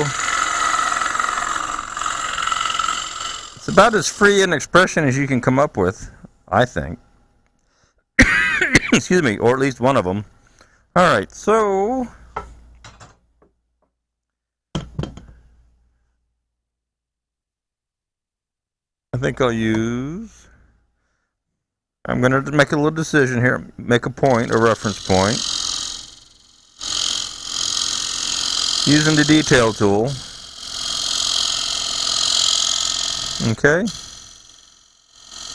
And that's where we'll cut this guy off of here eventually. So this should just be just a little fun little hollow form. And back to my round cutter.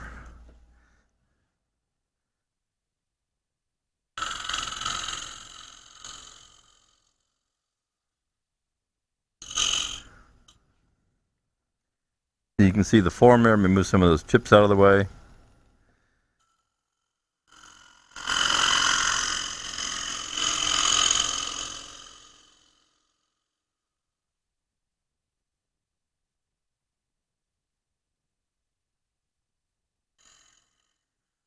Blend that in. Blend right up through here. Looking at the outside profile now.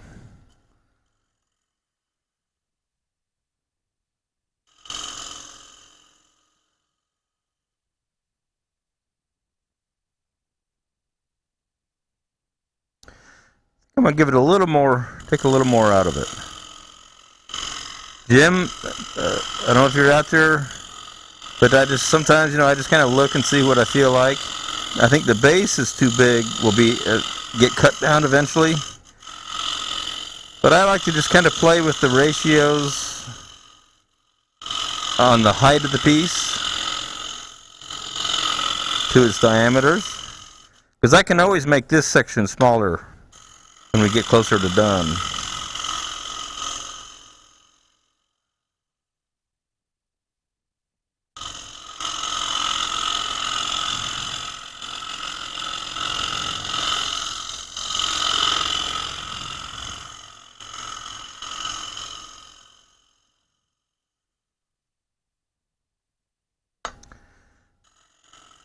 A little bit more.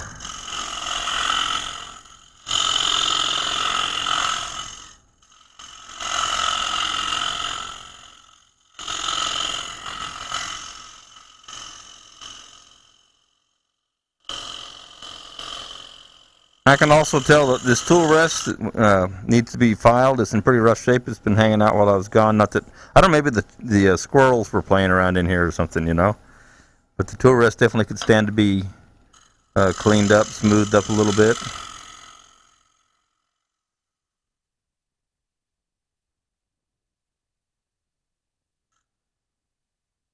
All right, let's see what we got here.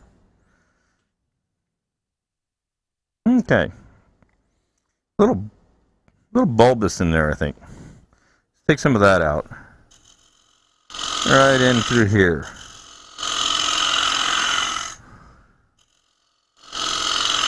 Sometimes you just play with the shape till you like it.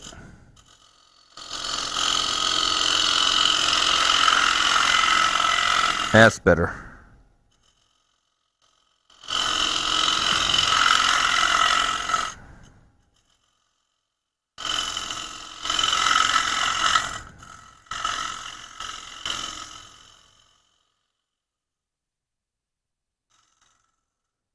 Okay. Do I like that? What do you think? Do I like that shape? It's hard to say. Put the black up against it.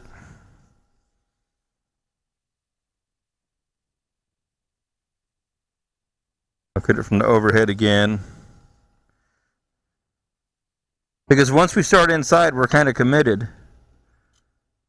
Let's take some out of there.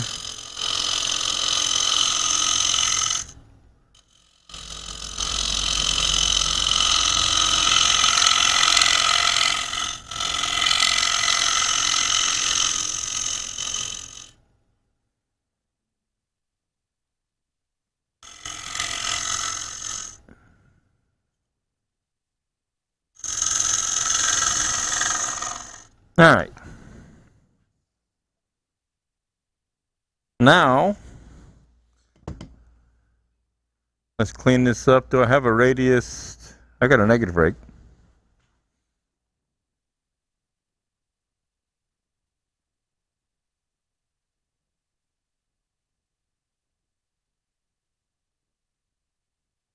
We just clean this up a little bit with the negative rake.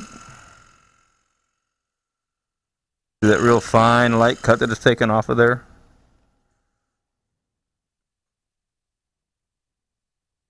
Come right around the corner here.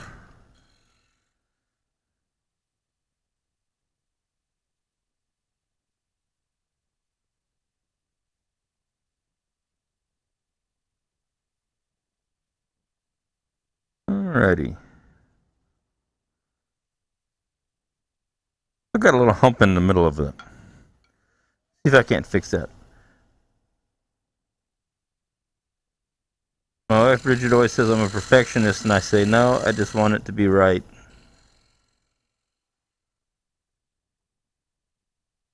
So I'm looking at the creamy color of the wood out against that gray floor. Get rid of the humps and bumps. And that's pretty good now. That's fairly smooth. Alright. Time to head inside. I sure get that tight today.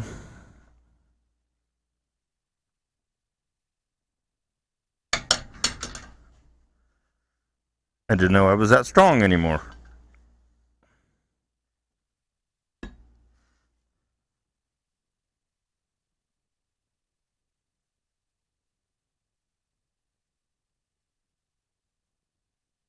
Now my number one hollower has a negative rake cutter on it. I'm going to see what happens here. Let me fix this camera, this end camera, because we're going to need it. Let me make it to where you can see what's going on at the end of things, without you having to see it jiggle around. There we go. It's not too bad. Getting hot. Let me check for any kind of questions you got over here. Everything looks good on that one. Go to YouTube. YouTube looks good.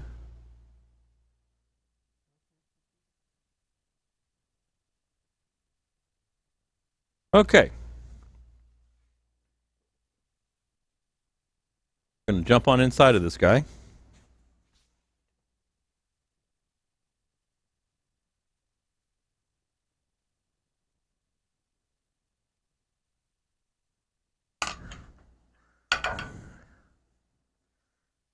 Let's see if this negative rake will do what I want to.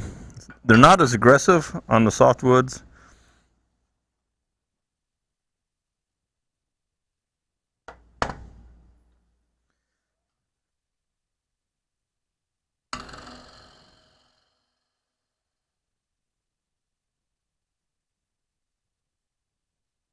So we'll try and keep the opening fairly small.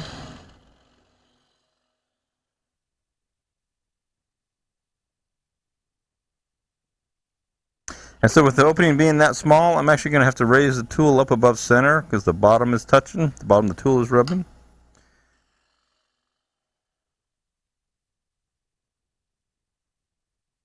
With that smaller radius.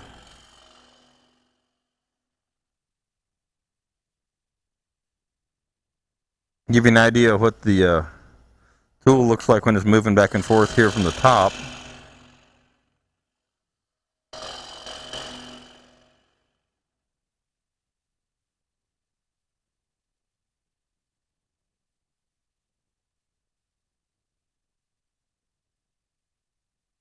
So I'm going to work my way down in here probably 1.5 inches or so. And then I'll get a curved hollowing tool. You can actually do a lot of it with a straight tool like this. You go at an angle. Okay. Buttons, that button. I'm also going to try, this bigger, even though it's negative rake as well. Let's see what happens here. I'm just trying to move a little more mass.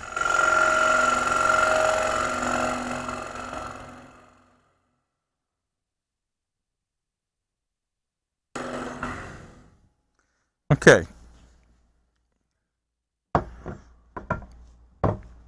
Let's go for the number 2. This is a number 2 mid-size hollower. Slight curve to it. Not a lot, just a little bit. There we go, over there in the black. My lenses are kind of dirty, hard for me to see. We'll use this. We want to make sure we're back up our tool rest so that we're sitting on the nice flat section. Now this does not have a negative rate cutter on it, so it will cut more aggressively.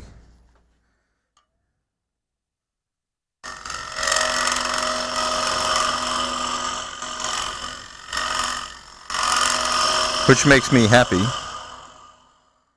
And again, you'll see I rotate the tool because I always want to cut right here. I don't want to cut with the side of the cutter. I want to cut with the very tip. So you'll see me rotate the tool around.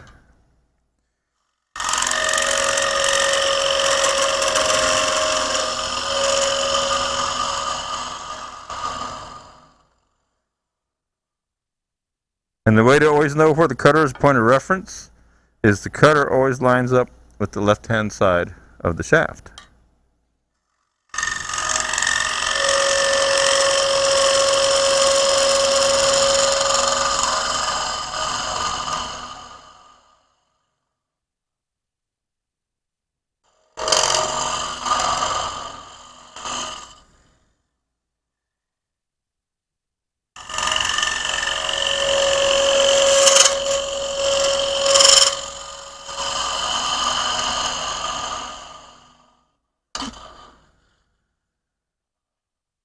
I'm just getting that nub out. When the tool jumped, that was me going past center. Now I have 2 choices here. I can see if my bigger number 3 will go in here, or I can go. It's kind of funny. I can either go bigger or I can go smaller. All right. I can go either way. Get some of these chips out of here.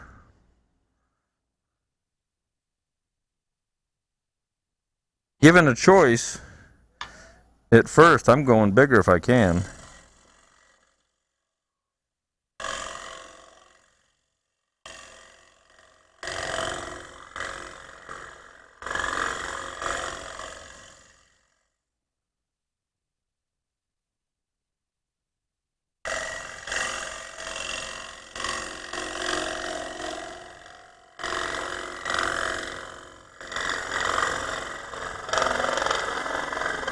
See how I rotate the tool around so I make sure I'm cutting with the tip right to the center. This cutter isn't working as nicely as the smaller one, but let's do this. Let's go ahead and go over to the little micro tool, or the new minis. Again, this has a negative rate cutter on it right now, so it won't be quite as aggressive. And we got a 45 and we've got a 90. We've got a 90 degree as well. So let's see if we can't work this top out with the 90 degree.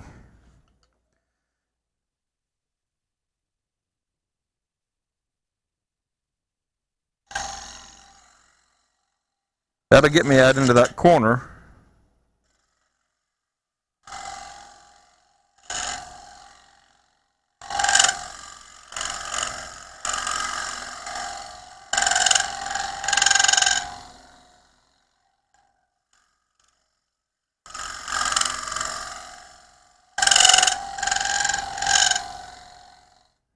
Okay. Stop and clean check the wall thickness. The top is getting nice. Okay, pretty good, pretty good. I think I'm going to take a little bit more straight out, right down the middle. I need a little more room. I'm starting to get where I need a little more swing room on the inside there for the tool. So I'm going to go back to the straight tool and just come in here and take out a mass of wood. There's the little nub in the center.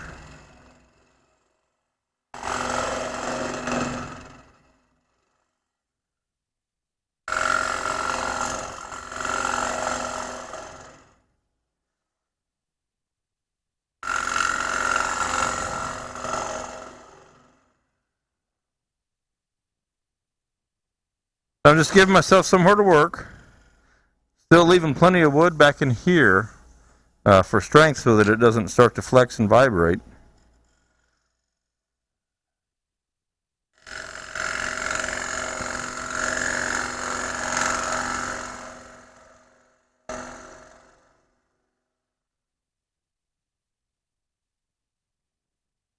Do a little depth check, so that's where we're at depth-wise. So, I'm going back to this mid-size tool. I'm getting the best response out of it. Like I've said before, I'll change tools until I always get whatever's working best for me. That's what I'm going to go with.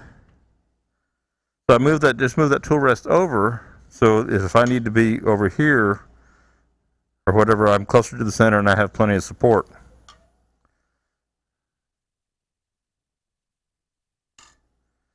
I can hold it by the handle out here. Not usually how I hold it, but I'm trying to keep my head out of the way.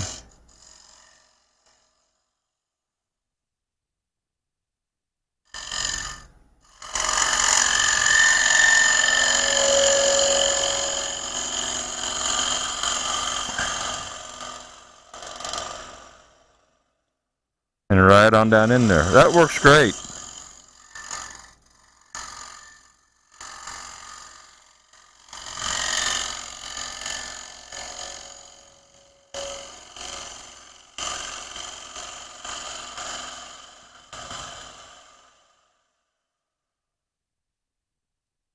All right. Always come out carefully because you go through all this trouble to create this guy and then you beat it up. I don't have the blow hose on the compressor here, I don't think. Let me walk over here real quick and take a look. I might. Having not been in this studio in 2.5 months, things are in different places. Let's take a look over here. There we go. Good thing you can't see the mess behind the cameras.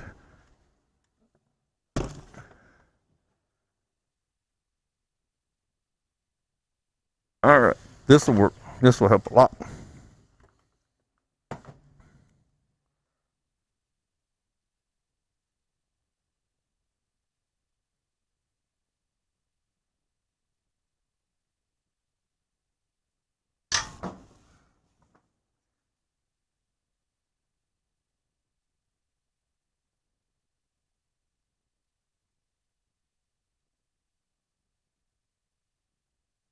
All I need is some power.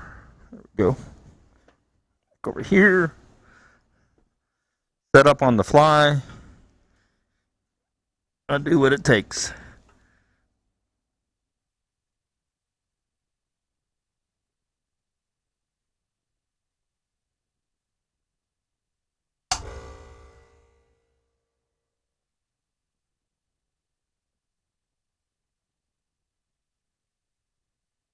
There we go.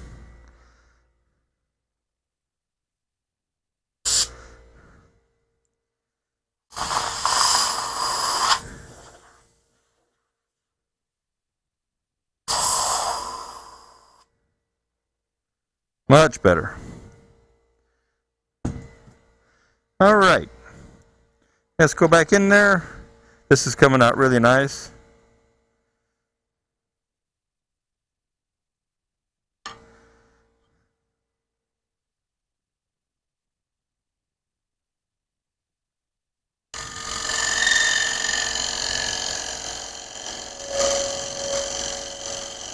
Just taking that wall thickness down now. It's small enough that I can stick my finger in there and feel the wall thickness.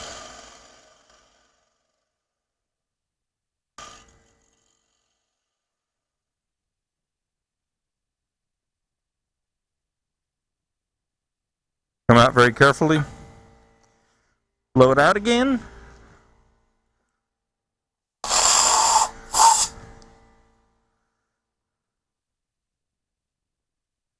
Okay, we're ready to go straight down again.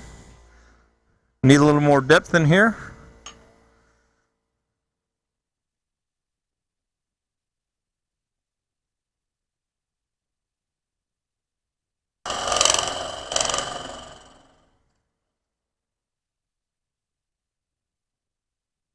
Getting rid of the nub in the very center.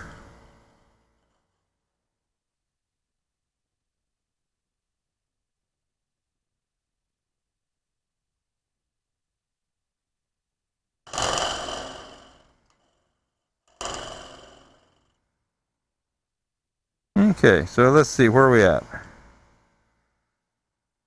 So we're down to right about the waist, right in the thinnest part, or the narrowest part of the piece. Probably my head you just saw.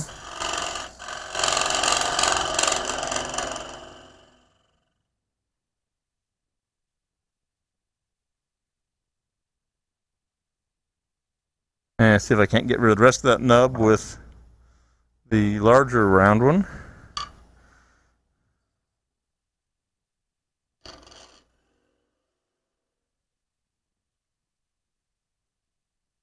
There we go. Okay, I think one or two more passes with our curve tool, and we will be where we want to be. Get my head out of there.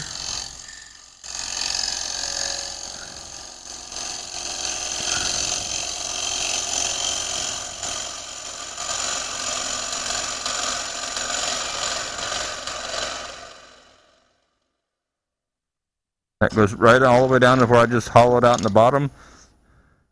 So now I'm at the point, you can see here, I'm just about to where I'm at the, I've got the whole shaft in there, which fills up the hole. And once it fills up the hole, you can't go really go any further.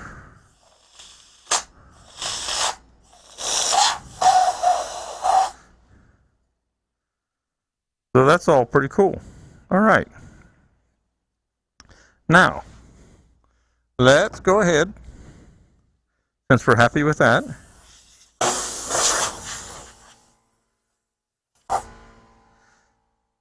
Finish figuring out our base, and then we'll sand this up a little bit. If I have any sandpaper handy, I think I do. I'm not going to go crazy on it, but we'll put a little finish, a little abrasive paste on it, abrasive wax, abrasive paste. Let's see if anybody's over here got any kind of questions I need to answer.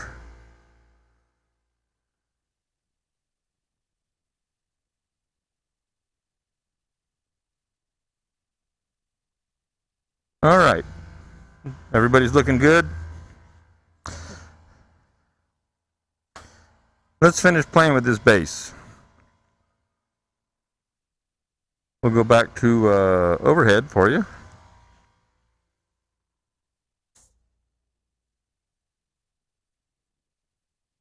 And I'm going to stay with this subtle little guy right here.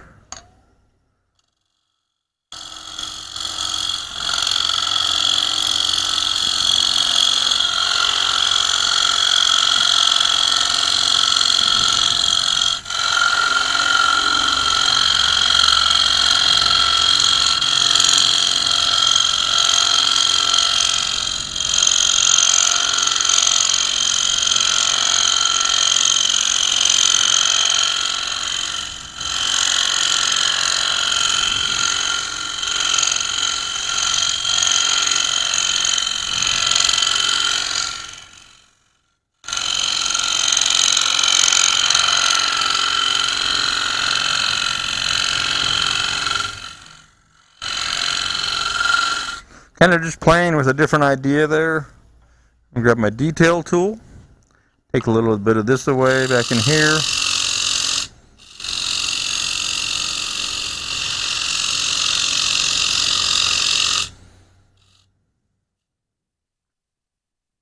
Just because it's diamond shaped doesn't mean you can't, you can do a lot of things with this tool. It's not just for sticking in, the side works great. Do I like that? Do I not like that? Not so much, maybe.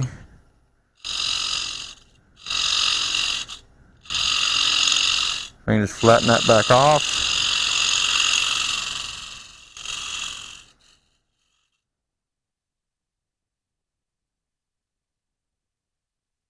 Oh gosh, I don't know. Let's see here.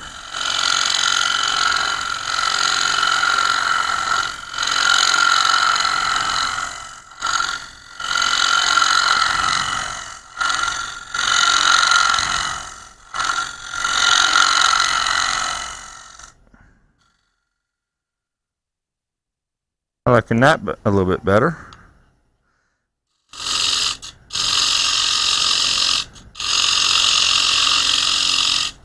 So maybe we'll make that the bottom. So remember I started out with all that wood? You can see why you leave yourself plenty of extra, because we don't really have that much more wood as we get close to finishing this up. So always start with plenty of wood. All right.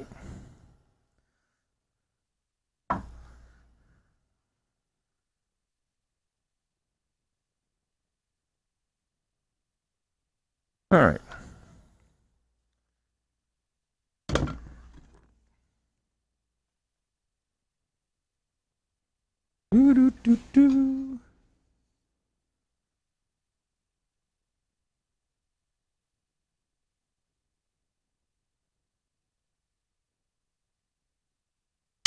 I just want to put a little finish on it. Mostly I want to see the color. A bag of sandpaper. So like I say, I'm not going to get carried away sanding on this guy. Just a little something for it. Just a little color on it.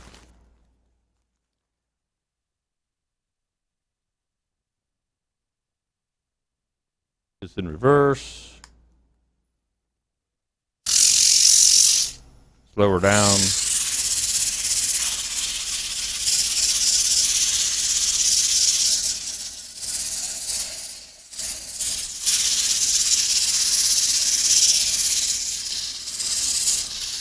Got hot out here. I think it's almost 90 degrees outside today.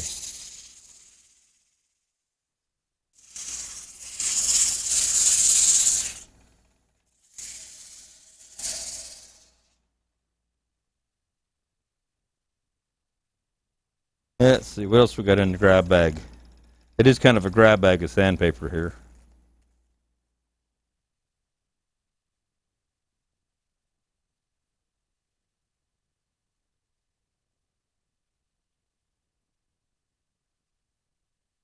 They say never skip grits, but sometimes you don't really have a choice. We're not worried about getting it all perfectly smooth. I just want to see the color in this.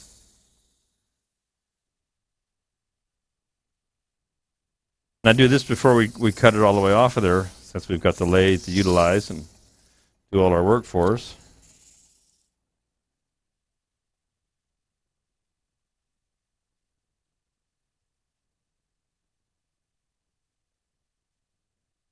All right. Kind of cool looking. I do like this sycamore. I had 63 pounds of it. I've gotten kind of used to it over time, whether I wanted to or not. Paper towels. Have some right here.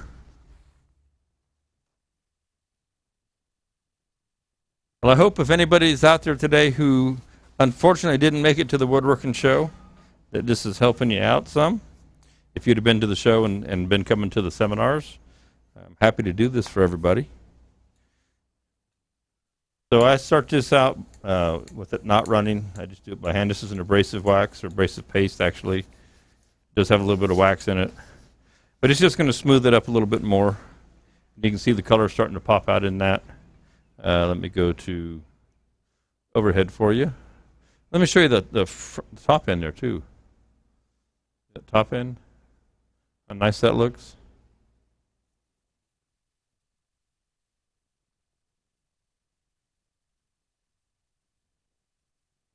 A little bit of beeswax, a little bit of pumice, excuse me, in this.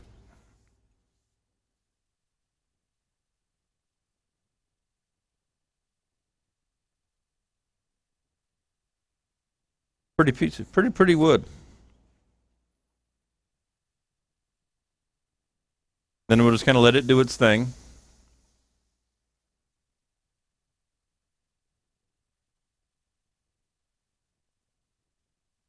It just smooths it down a couple more grits.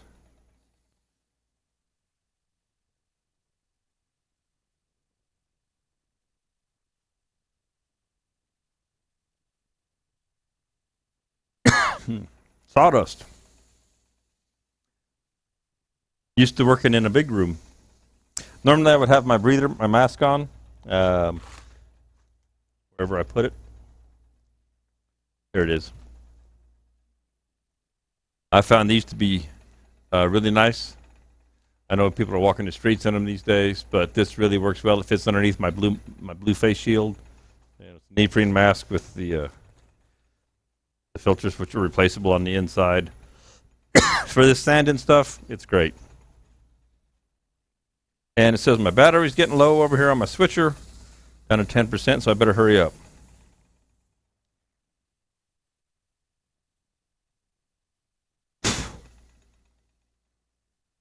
%. All right, I better hurry.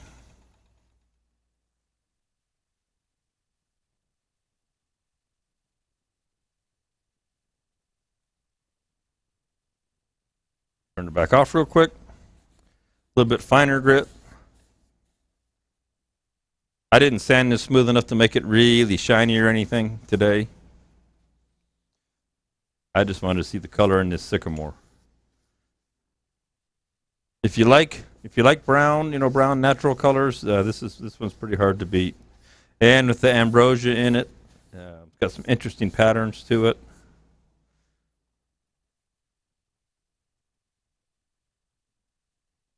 This is a great way to finish up a little project like this. And then after this abrasive paste, normally I would go ahead and do a wax on it if I had sanded it all the way. And then you're finished. You can make these out at art and craft shows if you have power with a lathe.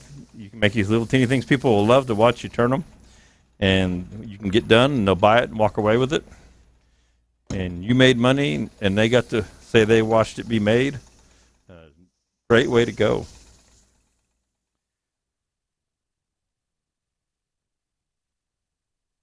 Okay. So that's a pretty wood. Pretty wood. Got a little stuff inside there. Give you the overhead for the switcher dies on me. See that pretty wood.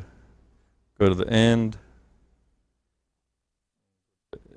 End. He says, get that out of there. Pretty piece of wood. Fun little hollow form. Didn't take very long. Not hard to do. Not at all. Now we'll just cut through to the bottom, and we'll call it good. We'll call it a day out here. I'm looking forward to coming back out tomorrow. I'll be out here tomorrow morning. I think I'll be out here at 9.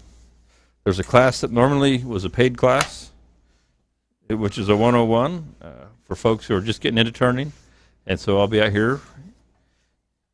And be out here for an hour and a half or so. Of course, I don't know. I'm not worried about my schedule too much today.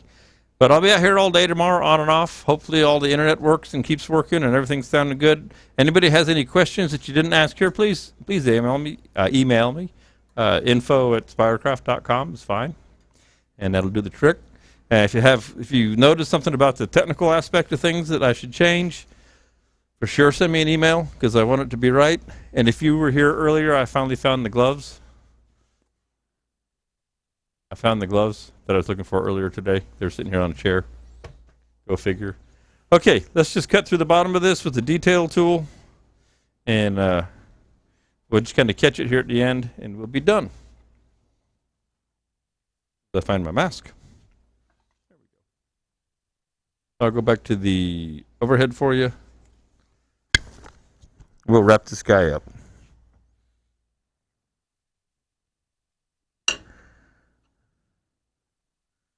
Forward would be good.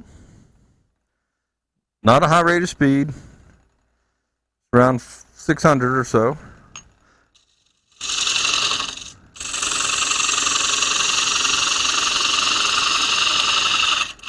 Why don't I use a parting tool? Because it's out of the warehouse.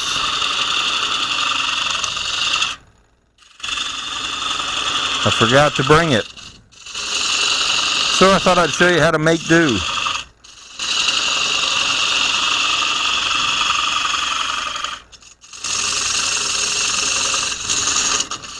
I'm just getting this out of the way.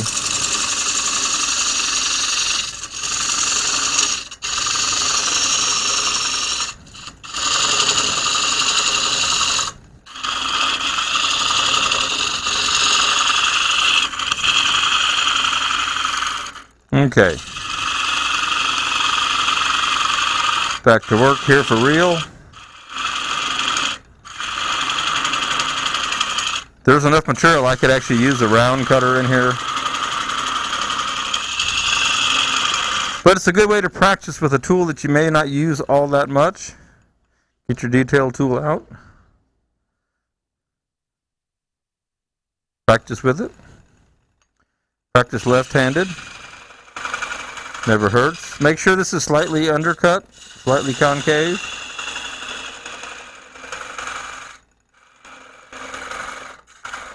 You don't want both sides of this cutter to touch very deeply.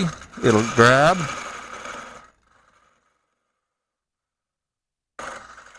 As long as just a little bit of it touches both sides, that's fine.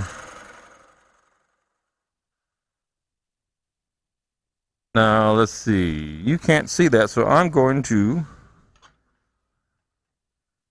move this whole thing, if the wire stays long enough, so you get a better look at what I'm doing. How's that? It's not perfect, but it's a better look.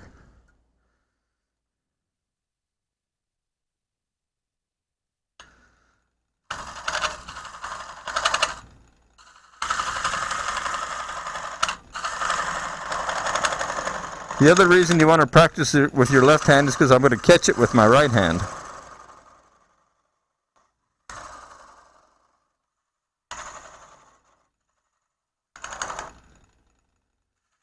Now you could come in here and sand this if you wanted to before you cut all the way through.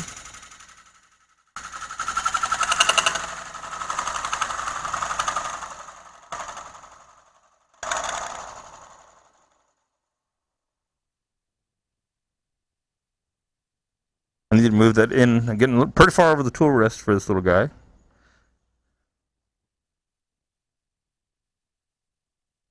We're just about there. A little more relief room.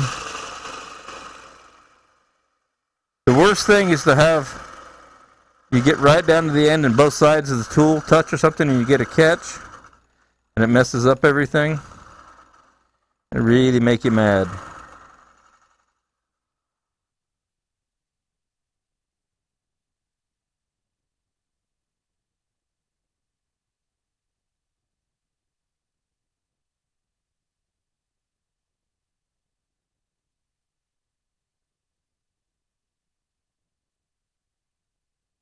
So they'll start to wobble just before they cut through.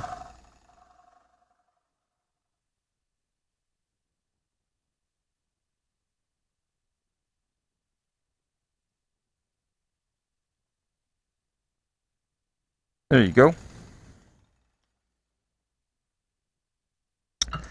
And voila! We have our little hollow form. Let me get my mask off. There we go. Yeah, that was fun. Cute little guy. Get over here in the black. Nice little form to it. All we have left is that, let me go overhead. All we have is that little teeny spot right there. Sand away for that. There's our colors. There's our pattern in the top. See it from the side as well. Nice little piece. Not fancy, just simple. Good exercise for hollowing. Goes all the way right down into the bottom there. All right. Whew. I'm gonna go inside and sit in the air conditioner because it's hot out here. All right. I hope you all enjoyed the class today, the seminar. I had a great time. I'll be back, like I said, again tomorrow. More fun. It'll be cooler again tomorrow, or cooler tomorrow than it was today. Spread the word if you know folks who were going to come to the show or want to see what goes on at the woodworking shows. Granted, it's not the same backdrop, but it's the same type of classes, and tomorrow is a fun-filled day coming. So I appreciate everybody coming out with me today, and have a good evening. Stay safe. Stay away from this virus stuff, and we'll see you tomorrow. Bye now.